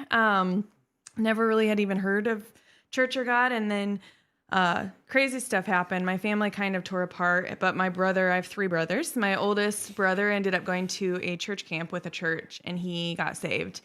Well, then he invited my mom, all of us, to church, which we really started going because there was alcoholism in my You don't need to family. number There those, was I'm some sorry, adultery. Just all kinds of different things happened. But through that, this is the Beauty for Ashes thing. That's how my mom came to Jesus and got us all into church and everything. So I got into church as a kid, and I just remember I thought it was so cool because of the music, which it was literally just like a piano and this old guy singing. But I was like, this is so awesome. So it kind of started with the music that I was like, all these people are just singing together, and that's awesome because I like to be loud and stuff. So, well, then I kind of stayed in church, was really close, got plugged in with my church and youth group and all of that. I got saved. I went to like church camp every single summer. My church, I'm so thankful for the foundation, but a big part of my journey has also been that it was a very legalistic church, meaning like it was all about how things looked. It was about works, is what I came to learn later. And it's weird because it's so hard to feel so thankful for some of the things, but then to also realize I have a really hard time accepting Jesus's grace for me, because if I mess up or I don't look perfect, then I'm flawed, I'm messed up, and I'm not a good Christian. That's the lie that I still battle, if I'm honest, in my head sometimes. So thankful for that. When I did not date, I did not ever have sex before I got married, never have smoked a cigarette, all these things that I always thought were really boring about me because I didn't have this like awesome testimony like some people have of like coming from I did drugs and God freed me. And I think all that, we tend to think other people's stories are cooler than ours, you know, but I look back and I'm thankful for that. Well, I got married at 18. I met him when I was 16 at a church camp. He was older than me, and moved to Columbia City, which is where I'm at now. When I was 18, I got married a month after my graduation and came here. We were in ministry, ran a youth group. I ran the drama team. We did worship. We did all this, stuff, had a couple kids. Long story short, he's not a horrible person, but he had a couple affairs, emotional affairs, and then a kind of a real one with my best friend at the time. And it just fell apart. My world fell apart. And that was one of the biggest moments of my life, though, with God. Like, I remember that night finding out my best friend and my husband, and I just went in my closet and was screaming, like crying, screaming, and was like, God, I did everything I was supposed to do. I did everything I was supposed to do, and here I am. And this was not supposed to be that way, because I had always works, right? If you do this, you get this. And I just remember being there, and God just, it's weird because it's a moment that I was hurting so bad, but God just schooled me, but I knew it was out of love, and I just kind of had this thought of like, well, why did you do all of that? And I was like, in my mind, I was like, man, I did it because I wanted a result. I wanted something. I didn't do it because I loved God, if I'm honest. It was because, well, this is how you get what you want, And so that began this journey. And through all of that, I just remember literally feeling like there was chaos all around me, and God just had me held in this little bubble of peace. Like, I saw it, and I remember literally being like, I'm in shock. Great, I'm going crazy. But it wasn't. It was just God holding me, in the midst of it. And so many awesome things happened from it. I would have never led worship myself if that wouldn't have happened. But it was hard. But I look back and I've just learned a ton from it. I got in counseling and all that. Well, fast forward a couple of years, and I was running the youth group at that church and leading worship and all of these things. Well, I got a call from a youth center wanting us to volunteer. And I was like, okay, well, my pastor's wife was like, we should do this. You should go there. So I went, and I remember I like had my glasses on. My hair was like bleach blonde because I did the typical girl thing where like, you know, your world falls apart. So you change your hair. That's what we do. And so I went to this meeting with this guy, and I just remember I poured my entire heart out, like told so many details that I was like, oh my gosh, I left there, felt so stupid. I was like, I just told him, like, he was just so easy to talk to. Well, that guy was Todd. And I started volunteering there. Hey, Lynn. And long story short with that, it changed my life. He taught me, he helped open my eyes to the Bible. And I realized that I was living under a minuscule amount of the grace that God actually had to offer to me because I thought I had to earn it, you know? And so I always blamed myself for anything and everything. And that went wrong and was like, well, God's upset with me. That's why it happened. You know, like I believed all these lies, you know? And so when he showed me that, it literally, I remember reading the New Testament for the first time afterwards. And instead of it being like this fear and being told what to do, I just saw love, and it changed everything for me. And then even like, I remember calling my mom, and I was like, Mom, I went on a date because I didn't date, you know, before I was married or anything. And I was like, he opened the door for me. He paid for everything. She was like, Mandy, that's how it's supposed to be. And it was just kind of surreal, you know. And long story short, through all of it, like my world just changed. Like I realized I couldn't stay at that church anymore. It's a good church. I'm thankful for what they do. I would never talk bad about it because my foundation comes from this church. You know, Amen. That's why I know Jesus. But at the same time, as I was there, I started realizing as I learned truth that there wasn't all truth there. And it was hard for me because he had started like the Remnant, which was never supposed to be a church. I don't know if you know that. It was just like this ministry where we wanted to teach churches how to reach the lost, because he's really good with like evangelism and stuff like that. And so this happened. Literally, God just keeps. There's still sometimes I'm like, it could be over tomorrow. I don't know, but you know, it's not going to be. But as I was there, God just changed my heart, and it was really hard for me to leave there. But I just knew that God. I felt like I was cheating on my church because the whole time I was there, I was thinking about the Remnant, and I was like, I want to be at this small group that's happening right now. I want to be here. And it was really hard because within that denomination, I was really well known within the state. So like I got asked to be a part of worship teams for like 5,000 people at a youth convention, to lead worship at camps with 1,000 people, you know, we recorded part of it like a CD at one point and like stuff like that. And so it was really hard to leave because I actually was leaving and knowing that I would have no position whatsoever.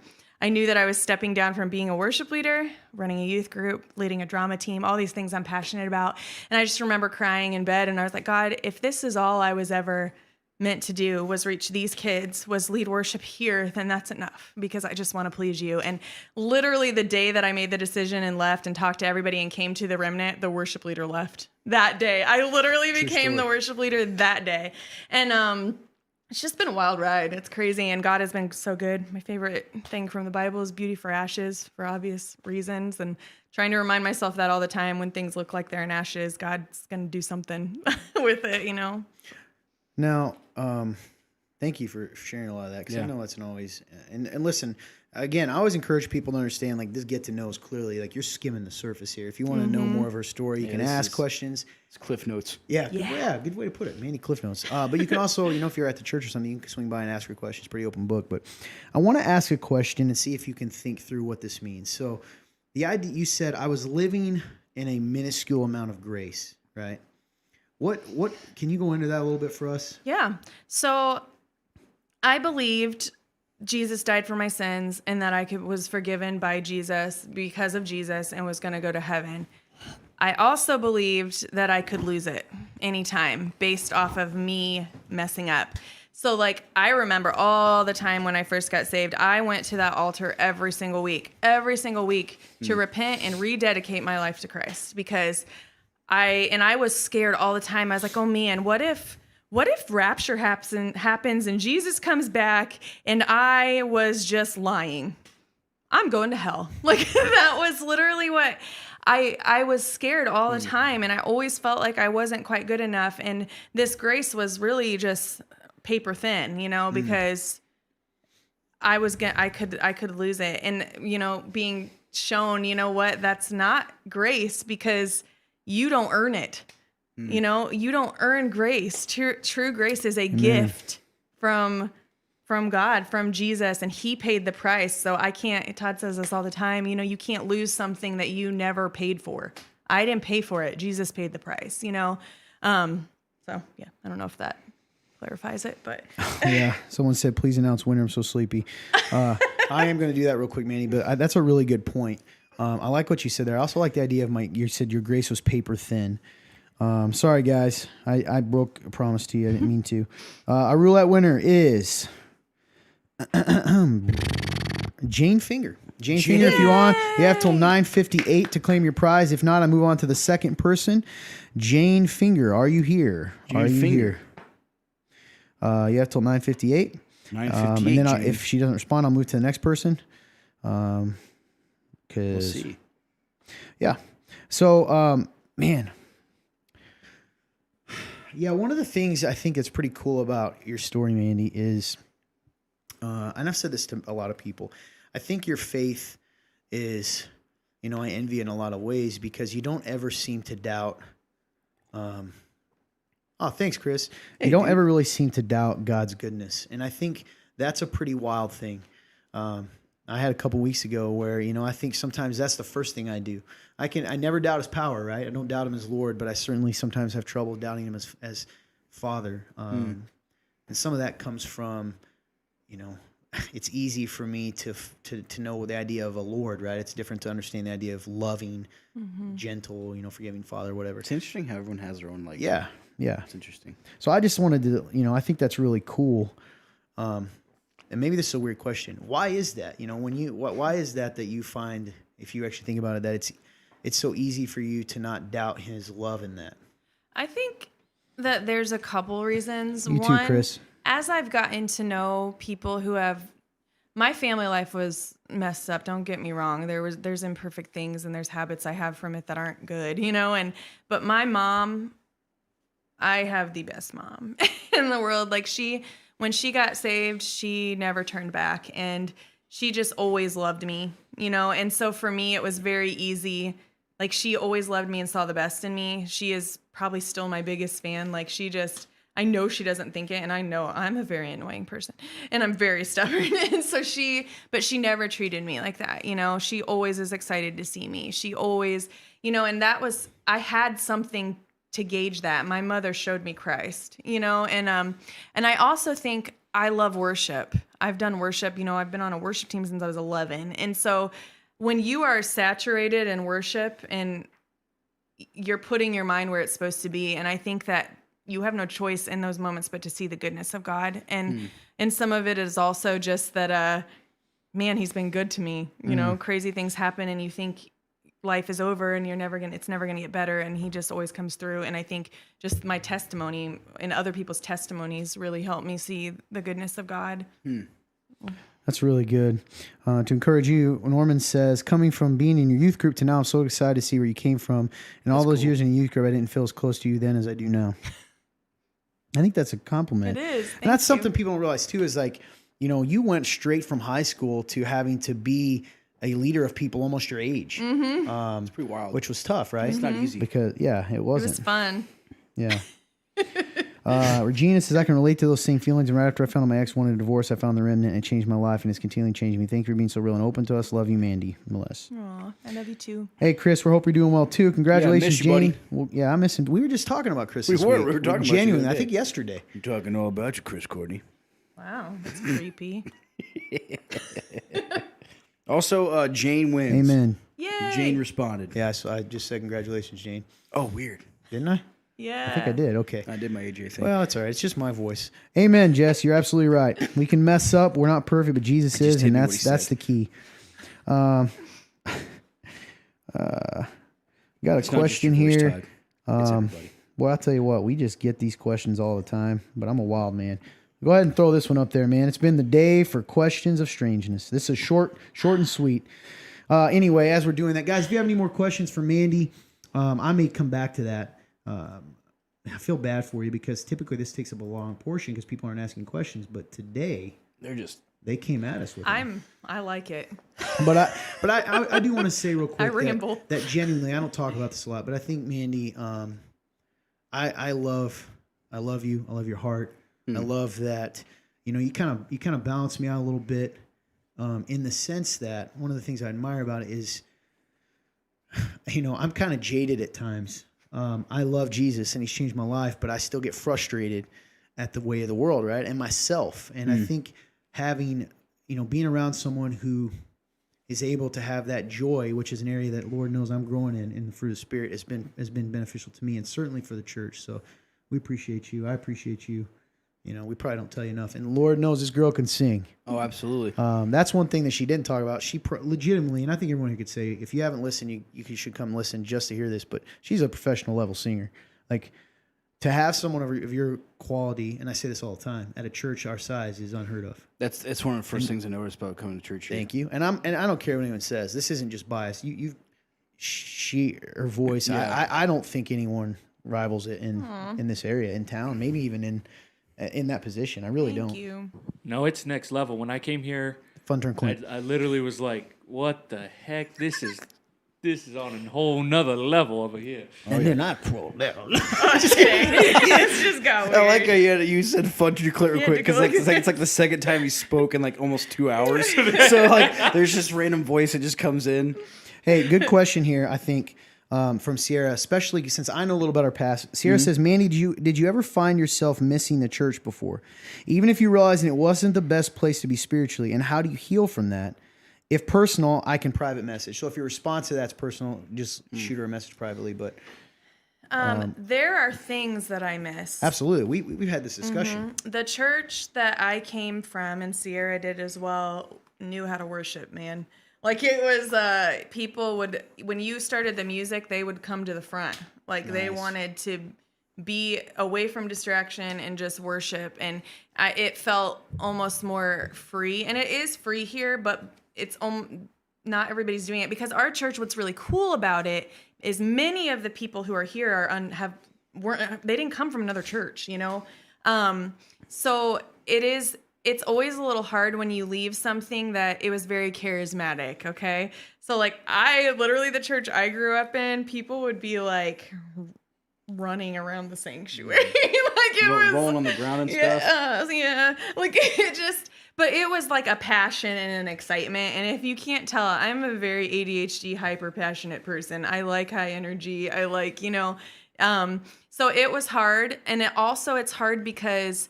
Again, our church, what's beautiful about it is it's not cleaned up. It is real. There's no masks. Masks are a little easier sometimes because nobody's pushing you. Nobody's pushing you because they're not going to dig in from most churches. They're just, you come in with your mask on like we've talked about before and you smile and everything's great and then you leave. Or if you do confess something, they don't really follow up with you. They don't ask, well, why do you do that? This is truth. There wasn't that accountability. And there's parts of that I miss, if I'm honest, because it was nice to just feel like I was good and people just liked me. And that was nice. And also especially because of my positions there, I got a lot of encouragement. And I had people older than me who encouraged me and mentored me.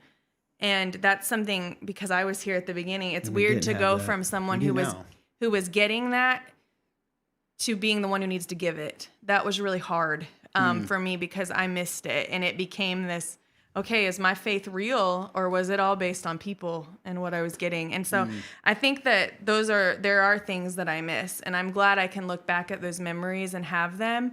And I think what we can look at is how do we bring those good things from the church that you came from and how do we implement it here? How do you do the spark that starts the fire of having passionate worship or, experiencing those times, So what do you do in those moments when you miss it and it hurts? I remember that. Let me pause real quick because there's one thing I want to say. Sorry, this is important. It's not even a matter of one church being better. And this is one of the things we've said to people that have left here You know, I think everybody should be in church, but I think at times there's seasons or life events where you end up going somewhere else, right? And so we don't want to make it seem like any church is necessarily better than the others, although, you know, in the world in general, you need to be at a church that's teaching the Bible and preaching the Bible. Absolutely. But, so I don't want to, in this case, it's not necessarily tell us why this is better, but as much like they, you know, even from me, and I know your story, there's things they do that I can get it, you know? I can get why you would miss that. So what do you do beyond, you know, what do you do when God's calling you somewhere else, but you still miss the other place? What do you do with that?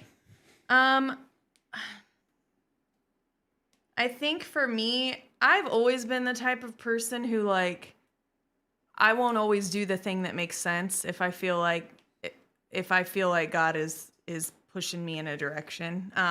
So like I took a job that paid way less than another one because I felt like I was supposed to, and I did, and it's been awesome, you know. And coming and doing the Remnant, I knew, but when it's hard and I miss it, I look at how much the benefit is of this. Yes, maybe the road's a little harder, but it's real. Do you know what I mean? Like there's things that are harder, but man, I've grown more than I have my entire life, and I've been in church a long time since I've been here. And so I try to, I guess when I miss it, there's not a comparison. Like I don't let myself sit there. I look at the truth instead of just what I was feeling or, you know, growing and crucifying your flesh isn't comfortable. It's not comfortable, but it's better. So you're saying kind of like you focus on where the good and where you're at now, and not just missing the good of where you were. Yes, and I trust God. You know, that's when I remember the goodness of God. He didn't bring me this far to leave me here. You know, like it's good. You can't focus on the past. One of the big things in one of your sermons, actually, that I will remember, there's several that I'll remember for the rest of my life, but he talked about how if you're living in the past, you will be depressed. If you're living in the future, you'll be anxious. And if you're living in the present, that's where peace is. And so I always remind myself of that. So if you're struggling, because I've also, it's funny because we talk about joy and stuff. Well, I've also had a lot of struggles with depression, suicidal thoughts my whole life. And so if I do find that to be true, I think that's why it's hit me so much. It's when I'm living in the past or comparing and not trusting God and being present where I am now. And because you miss out on the blessings that are right in front of you if you do that. Yeah, that's good. Sierra, if you have any more thoughts, love to hear it. Absolutely. Just want to read some of the positive stuff here. Mandy, you're an amazing worship leader in person. I'm so happy I know you. Emma says, really good episode tonight, guys. Thank you, Emma. Norman says, have her sing Jesus Take Will. It's my favorite. Chris, I want a karaoke contest with that. Chris Courtney said, we were amazed on our first visit with the singing. I'm glad everything else disappointed you. Jess, just kidding. Jess, my cousin, I keep saying it because I just want family. She said, you should sing right now. You take questions, so can you take requests? Can you take requests? Emma says, I still can't listen to the real version of some old songs Manny used to sing when she was a worship team by herself. Denise said, I did enjoy going to the front the few times I went there. Ha ha. Haley says, I love when we do worship because I don't feel scared to sing out and jam out. I also found ways to sing with you and Amber Pullen. You girls are awesome singers. You just have to go where the Spirit leads you. Hi, Kaja. I've grown more in my time. Hey, is my sister on? Yeah, she is. No. I don't know why she's on. Hey, Samantha. Did she say something? No. She just popped up. William and Tessie Joe says, hi, Samantha. I love you. You should have come and seen me. Chris says, every church has a different set of strength and wings, and God would call us to different churches in different seasons of our lives. If it's a Bible-based church, you'll always be able to find God. Amen. But some churches have the right strengths, ministry, community to push more in growth in your faith during different seasons. That's a really good way to put it. Thank you, Mandy. A lot to think on, and I really appreciate it. Ha ha, says Chris Courtney. That Mandy lady's pretty neat. So good stuff, man. You guys are just been on a truth train tonight. That's been a great show. Go ahead and put that last one up because we aren't afraid. We've already answered all kinds of crazy questions. Have any of you ever smoked weed? Yes. You want to explain so people understand when that was? And oh, sure. that was pre. Yes. No, but I mean, again, remember, people may just come into this and they cut out right then. So yes. I want you to be honest, but explain. Yes. So classic me. So yes, I used to smoke weed. So just, I guess, smoking in general. I started smoking cigarettes when I was like, I think I was 16 or 17. And so that eventually just led to like, man, these little nicotine buzzes are cool. So then I think I started smoking weed when I was like 17, 18.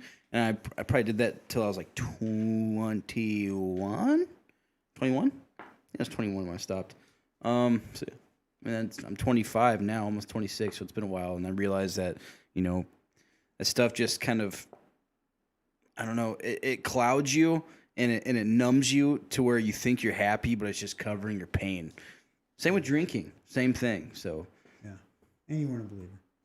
yes, that's true. I was not a believer. And it's illegal. So yeah, that I just want to explain that. I'm glad you're honest because it also shows. Oh, yeah. shows where you're at. Have you ever smoked weed, Mandy? I have never smoked anything in my life, and part of it is I'm just such a black and white person when it comes to stuff. But also, I have very bad asthma, and I'm not gonna mess with that. And yeah. Never smoked a thing in my life, which shocks people because they think I'm just this gross monster. But I've never smoked anything. Not that it's gross to do that, but I'm saying people always assume that I've done everything, right? Never smoked anything. So, I'm sure people probably thought I did. He definitely It's seems the like patch. more of a pothead than you. but I look like the guy that's coming and stealing all your people. I have a little brother who's real. Every Yeah. time In the pot. Every time I look at myself, because if you guys come to service or if you guys watch it online, I do the intros, and every time I look at myself, I'm like, why my eyes? Every time I'm like I literally it looks like I'm hardly opening my eyes. And Well, it's now we terrible. have the fog machine. So, dang it. Anyways, Like that 70s show happened. yeah. Oh boy. Anyway. Yeah. How do we transition from here? Hey, thanks for asking. Yeah, for real. questions, so. I appreciate those kind of questions. It's, like I said, it's about life and everything in between. Go ahead and throw this one up here, my good man, production guy. I'm going to go ahead and read this so that we can get started on it. I want to answer as many as I can. We have a lot in here. Chris, you know what the truth is, man? That was me, man. I was a guy that even before, there are things that I didn't do. Even pre-Jesus, that I didn't do them because I've always been probably a bit of a worrier, and I was like, this could, I was the guy could affect you, right? Yeah, and I was the guy that listened in health class even, when it came to sex, I had no moral reason not to, but I was like, oh, I'm not getting a girl, pregnant, and I'm not in there, In fact, you've told me in many ways I'm a child when it comes to understanding any of that. You don't say it as much as with your words, because we've had talks about. Well, to be fair, he once said that he was making out with a girlfriend in high school and was scared that he got her pregnant. This That's true. wasn't as a kid. This was high Well, school. anyway. My point is that is true. Chris says I missed this. Hey, we missed you too, man. For real. Miss you, dude. For real. Yeah, you we should come were. around. He said, "Do tell." Honestly, what we were talking. He asked what we were talking about. Oh, yeah. We generally just said. I think I miss you. said, "Dude, I miss Chris Courtney." You It's talked to true. him in a while, and he goes, "Oh, and I said, "I don't remember what we said." So Yeah. after that, but I think it's essentially, been a while. we just miss you, man. Yeah. And we had hoped that we didn't offended you. We hadn't offended you. That's what I remember. I did say. Oh I was yeah, like, because we thought we might have made you upset or something, and then yeah, because of everything that I am. yeah. I wasn't worried about that. You know how, I made people mad that got on this show for 5 seconds at the beginning. People always say, "Why do you think everyone hates you?" I'm like, because I'm the type of guy that just my face People angers also people. love you a lot. Yeah, it because depends you're on- so it's passionate. one or the other. And Thank there's- you. You've seen this. is Listen, one or there the is other. very You real can admit it's one or scriptures the that other. say you are going to get persecuted. If you don't get persecuted, you're doing something wrong. Yes or no? It's one or the other with me. Yes. Absolutely. Thank There's no you. between 100% it's one or the other. Sometimes Yeah. I hate him. Sometimes I love him. Actually time I brings up love the it. point I was about to say that it's always one or the other, and there's a lot of people that flip flop Yeah. depending on the day. Yeah. Why are you looking at me? All right. Hey, we do love you, Chris, man. Yeah, for real. man, for real. Yeah, Yeah, don't beat yourself up or anything. Hey, so I'm going to go to this question because I think it's real for a lot of people. What do you do when you feel as if you lost your fire for God? I feel so guilty. I don't feel as close anymore, but I'm also aware I'm not doing what I should be doing. I feel so lost and shameful that I'm not doing what I need to be doing, but I have no strength to do it. Such an honest question. Very honest. I've kind of felt these similar feelings before, and I think that you just got to remember how it's real and God loves you. And, remember the parable of, the prodigal son. He runs away, comes back, and his father welcomes him back with open arms, and then goes, and here's a meal immediately. Doesn't even think about the time he's been gone or what he's done, and that's God with you. Remember that and treat that like it's real. And that it sounds like you already know. Like you said, you haven't been doing what you're supposed to do. Find, I don't know where you're at, but if you're not around other Christians who are going to love you through whatever you're going through, I suggest you find those people and be around them, and they can help push you, they can help love you through a hard time like this. It's good. So do what you're supposed to do. Sounds like you already know. This one makes me feel sad because I would be willing to guess that whoever wrote this came from my type of church background. Because that shame is what's going to keep you from having that fire again. And I know the feeling so well. I will get like sad or depressed, and then I feel guilty about being depressed, and then I get more depressed. And I don't go to God because I feel so ashamed, because I shouldn't feel this way, because I know I'm blessed. You know what I mean? Like it's this vicious cycle that's not truth, and it's a minuscule amount of the grace offered to you. And I think for me, what do I do when I do it right? I worship. You can't stay, and there is something about when you worship. It's not just because I'm a worship leader. There is something about worship that when you acknowledge who God is, everything else is smaller, and the fire will come. And I think it's beautiful when you keep marching when you don't feel it, because that's faith. And I think that pleases the Father. And the fact that you're even asking this pleases the Father. It shows your heart, So don't do it because that's what I have to do, and I'm bad if I don't. Do it because He loves you, and it's a love story. You want to know Him better. I don't know if that... Yeah, I think that's really good. I feel this way still. And sometimes as far as shame especially. The thing I try to remember, and we actually, a good episode would be our actual, the Real Web Talk series? podcast web series this past week, episode 97, Self-Help Jesus. Self-help Jesus. Go check that out. Because we It's actually... in the link, actually. Yeah, you can check it in the link above. We actually go a little more in depth in that. It's also on a podcast format. But really briefly, two things come to mind, and they both said it beautifully. One is that's the beauty. That's what faith is, and that God is not mad at you because you don't feel that fire. God is not mad at you that you're shame. In fact, I think there's one of the most beautiful things in the world is watching someone who doesn't feel it choose to follow it. So to choose to worship when you don't feel it. And we've talked about this over and over. Sometimes we have to step before we feel like stepping. So good. And I think if you do that, you'll see that God is always faithful and will always show up. And I can't promise you when it's going to come, but it will come. And the other thing is, you've already said this, so many times we tend to forget that the things God tells us to do, not even the don't do. So let's say the do's: read, spend time in the Word, worship, be in community.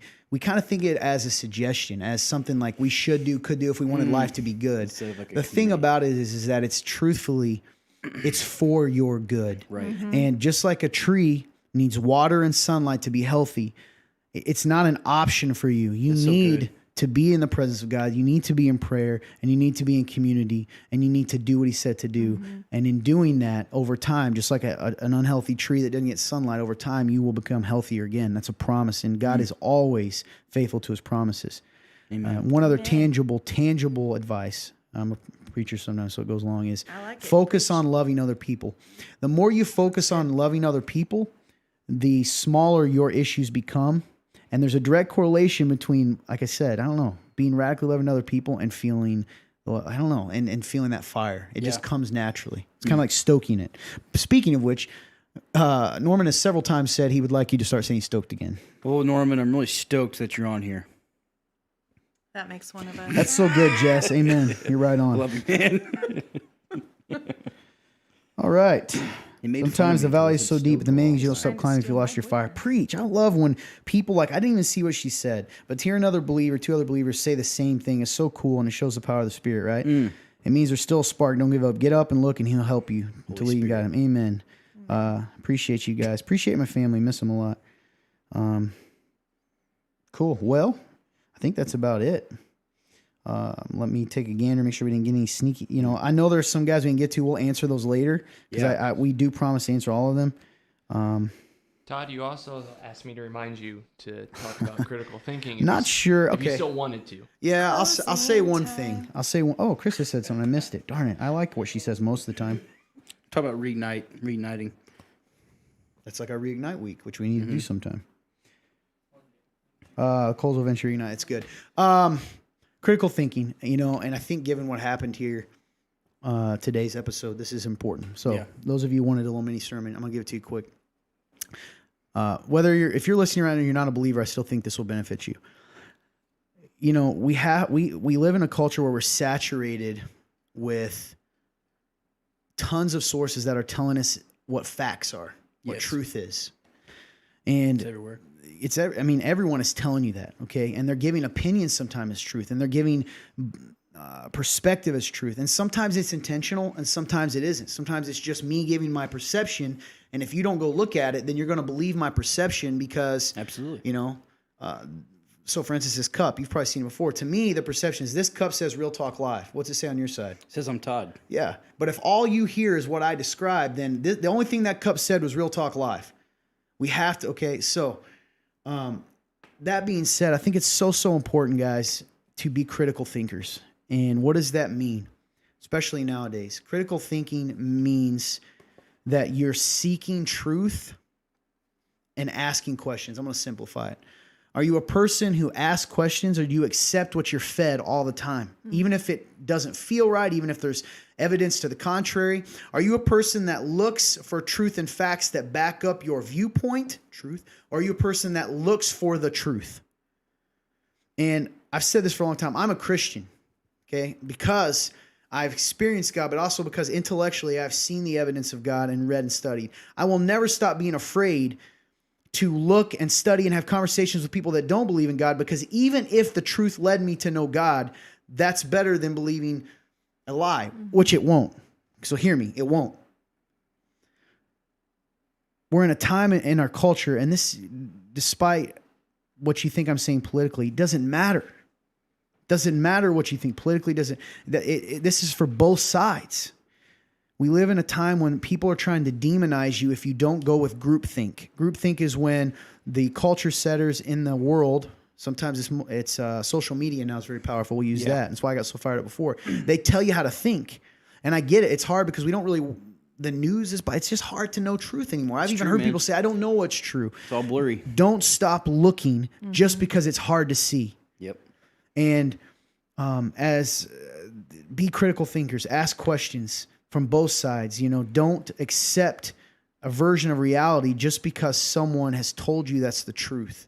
Be willing to seek it and look it and understand that. And especially nowadays with all the conflict. The other thing I would say is don't demonize a person because they don't believe the same as you. Yep. If you're a Christian listening to this, becomes even more true and more expected of us.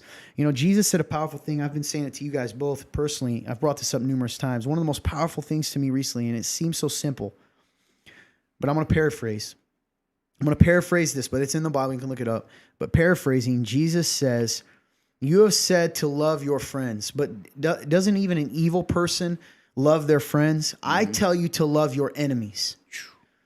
And there's a powerful thing in that when you realize this, that before you knew Jesus, you were an enemy of God. And he loved you enough to love you into sonship and to daughtership and to being a child of him. He loved you when you didn't love him. He loved you when you didn't know truth. He loved you when you lied. He loved you when you cheated. He loved you when you did things against him. And that's the way we should approach this world. There's evil in this world, and the hardest thing to do is to not hate, is to hate the sin and not hate the sinner. Every Christian would say it. But we do it even within the church today. Like we said, this is a cult because I don't agree. This church is bad because I don't agree. That's not the way of God. Seek the truth. Be critical thinkers. And if you do, if we can come together as a people and create a world where we can have real dialogue, then that's when we're at our best. Absolutely. And I can talk to both sides. If you're not a Christian, that's the truth. It is, right? Being critical thinkers because God created it. But as a believer, I want you to think of Paul. Paul went and had conversations with pagans. It's in Acts, right? He went and he connected their viewpoint with the truth when he said, you see that altar to the unknown God? I speak to him. I'm telling you who he is. we have to be willing to have those conversations. What if Paul just went up and said, hey, you're all scumbags and you're going to hell? That's part of the gospel. But he had to connect it. So if you're out there today, I didn't mean to do that, but with everything going on, and clearly you saw I got smashed pretty good at the beginning of this. Be critical thinkers, and people are going to attack you sometimes, because you're not going with groupthink. Do you think that religion tells people that is wrong? And let me explain what I mean by that. So like the church that I was raised in, it was wrong to question things. So you were told something, and if you question it, then you're being disrespectful or you don't have faith.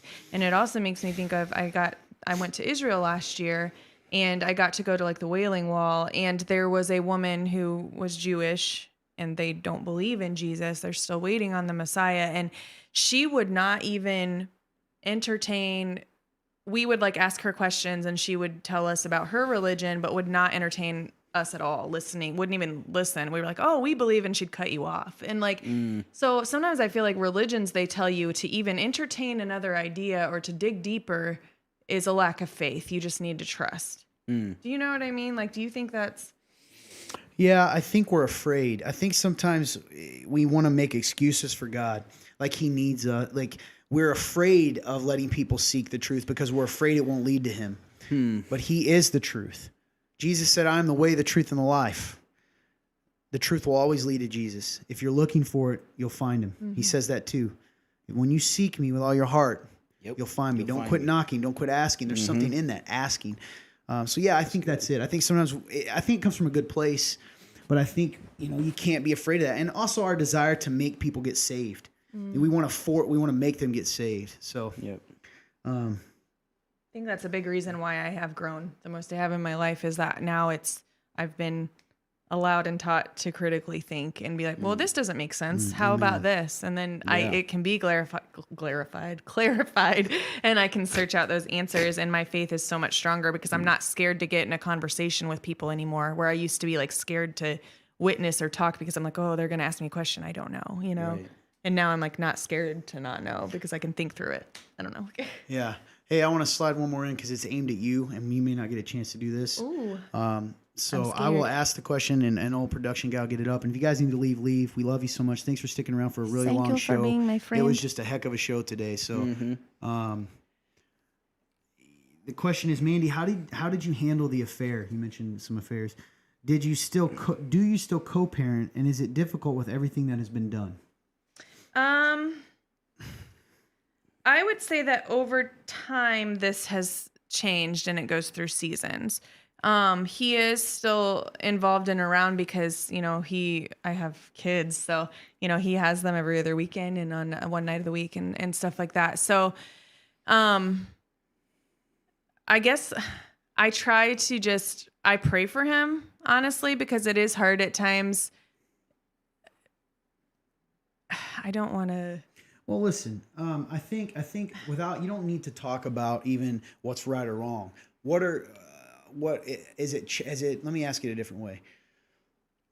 Because how did you handle fair? You've already had to handle that. Is it hard to not still put those feelings of hurt and frustration on him now? And does it affect your ability to co-parent at times? Yes, I would say one of the things that gets me the most, can make it difficult for me the most, is when there's things that affect the kids. But I also have to remind myself, and you've helped me a lot with this, I have to remember that the role of a dad, whether you think he's great or not, is important. And that even if it's, a dad who's not present or not perfect, it's still better to have a dad around than not. And, and I have to trust that even coming from a man's side, and so I remember that, and it is difficult at times, and I definitely can get, he's really good at knowing what gets me, if that makes sense. So it can hurt me, and sometimes that really upsets me that it can still affect me, or he can make me feel certain ways, Yeah. I think what's cool though is you've also been able to still see, for instance, that he loves them and that, Look for the good things. Yeah, because and you've said that, and they're there, and that's a good question. It's it's hard, and again, another I think you'll be okay with me saying that's a consequence of sin. Yeah. Is having to do a consequence of divorce is having to do and deal with that kind of stuff. So I know, in cases that happens, I don't think you're talking poorly about him. In fact, No. I'll say it right now. I think in a lot of ways he's, what I've seen, it's just a great father. It's just interesting.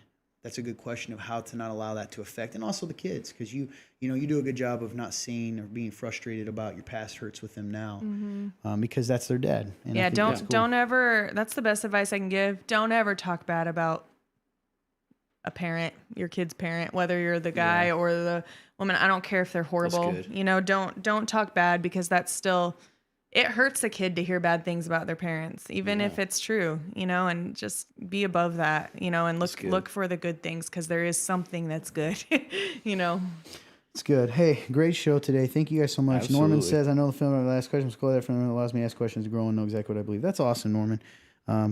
We love you, man. And I'll tell you what, you are great at asking questions. He just is a great. I think it's Proverbs talks about searching someone's thoughts because they're deep as the ocean. So what makes me believe God wants us to ask questions, not because we doubt him, but because it makes our faith stronger. Amen, brother. Hey, everyone. I just want to take a second. Thanks, LT, Mandy, and AJ. I'm a pastor's wife, and I've been taught a few things tonight. We're all teachable if we have an open mind. Thank you so much. Thank you so much. I It love means you the so world. much, Aunt Tessie. I probably don't tell you that. I'll say it publicly. I don't get to talk to you, but I've talked to the guys. To have someone in my family who supports, they're not against it, but goes out of their way to encourage me in my faith. Absolutely. And to be able to look at you guys and see what you're doing down there leading a church. It's amazing. And to be encouraged by that. I'm just very thankful for you guys. You've been so supportive of me, even from a state away, and love what you're doing down there. Pray for you guys a lot. So yeah, thank you so much. Thanks, Jess, for being on and being a part of this today. Thank you for sharing. Thank you all who tuned in today to watch for a little bit. Absolutely. Man, I'll tell you what. I hope I didn't discourage any of you or make you upset with, well, I certainly did. But my intention was not to. I love you. It doesn't matter what's happening politically. And I've said this to numerous people, whatever side of the aisle you're on. We know who our king is, and he's still on the throne. Amen. Yeah. And let's do our best to not demonize people because they don't believe the same we believe. Because that's not Jesus. Jesus is looking at long-term stuff, right? He's looking at the big picture. He doesn't see Democrat or Republican. He sees his children. And that's something for us to remember. Do you guys have any closing thoughts? Yep. Thanks for tuning in. I always am a little nervous. I'm like, what if nobody watches because I'm boring, or So, A lot of views on it's today. it's really awesome that you guys tune in and hang out with us. And I learn something every time I not only watch the show but am on it. And I really encourage you to listen to the pre-recorded ones. They're so good. There's so much good stuff in there, and it's more serious, so it's straight to the meat, And I love it. I listen to it every single week, sometimes more than once. So that's on podcast, and then even the sermons now are on a podcast format, and that's really nice too. I personally love to listen to that stuff, like when I'm driving or cleaning, walking, anything, So put truth in your mind, over other stuff. That's good. Yeah, production guy, you got anything, buddy? Good job today, man. You were on a roll. killer. You had to work today. Hey, good Clint, typing. thank you so much, man. Fun turn, Clint. He does a lot of helps with setup. AJ, great job today, man. Thanks, man. Both, getting everything ready on the set. Mandy, thank you so much. Yeah. Appreciate Thank you. you. Good job. I gotta do it again then. Thank you for sharing your heart, and that's not easy to do. And thank you both for it's a tough show, and I had to talk a lot. Hey, I So those stand of by that- you, man. Thanks, I brother. like it. But I just didn't want you guys to have to take the bullets on some of those, especially when I was the one making it. I'll take a bullet for you any day. Well, you're loving. The rest of you guys, we do hope the biggest thing to take away. Hey, you know what? It's okay to ask questions. I will, Jess. I really will. We want to. I miss you guys. I need to do it. I need to do it. So thank you so much for tuning in. Thank you for supporting us. Listen, if we want you to take anything from Real Talk, it's this. It's okay to ask questions. Absolutely. And it's okay to go. And I'm telling you, if you're out there and you don't know God, guess what? Don't be afraid to find him and to ask for him, and he'll show up. But here's what I always tell people. If you want him to show up and you ask, don't be surprised when he does, because he will. Truth. So good. And the rest of you out there, hey, find people in your life that you can have these kind of conversations with and ask real questions and wrestle with it, because like some of the people shared in here, God's okay with that. And he wants that, and that's real relationship. So, hey, if you're in the area, you're a couple hours within Columbia City, Indiana, up here in the north, you're welcome to come join us. We have service in the evenings on Thursdays. You can go to our Facebook page. Hey, if you haven't liked our Facebook page, would you go do that? That helps us because the more people like it, the more people get to see it. Cadence, Jane Finger one. We have service in the evening on Sundays. Yeah, I don't know why I said Saturday. I'm halfway asleep.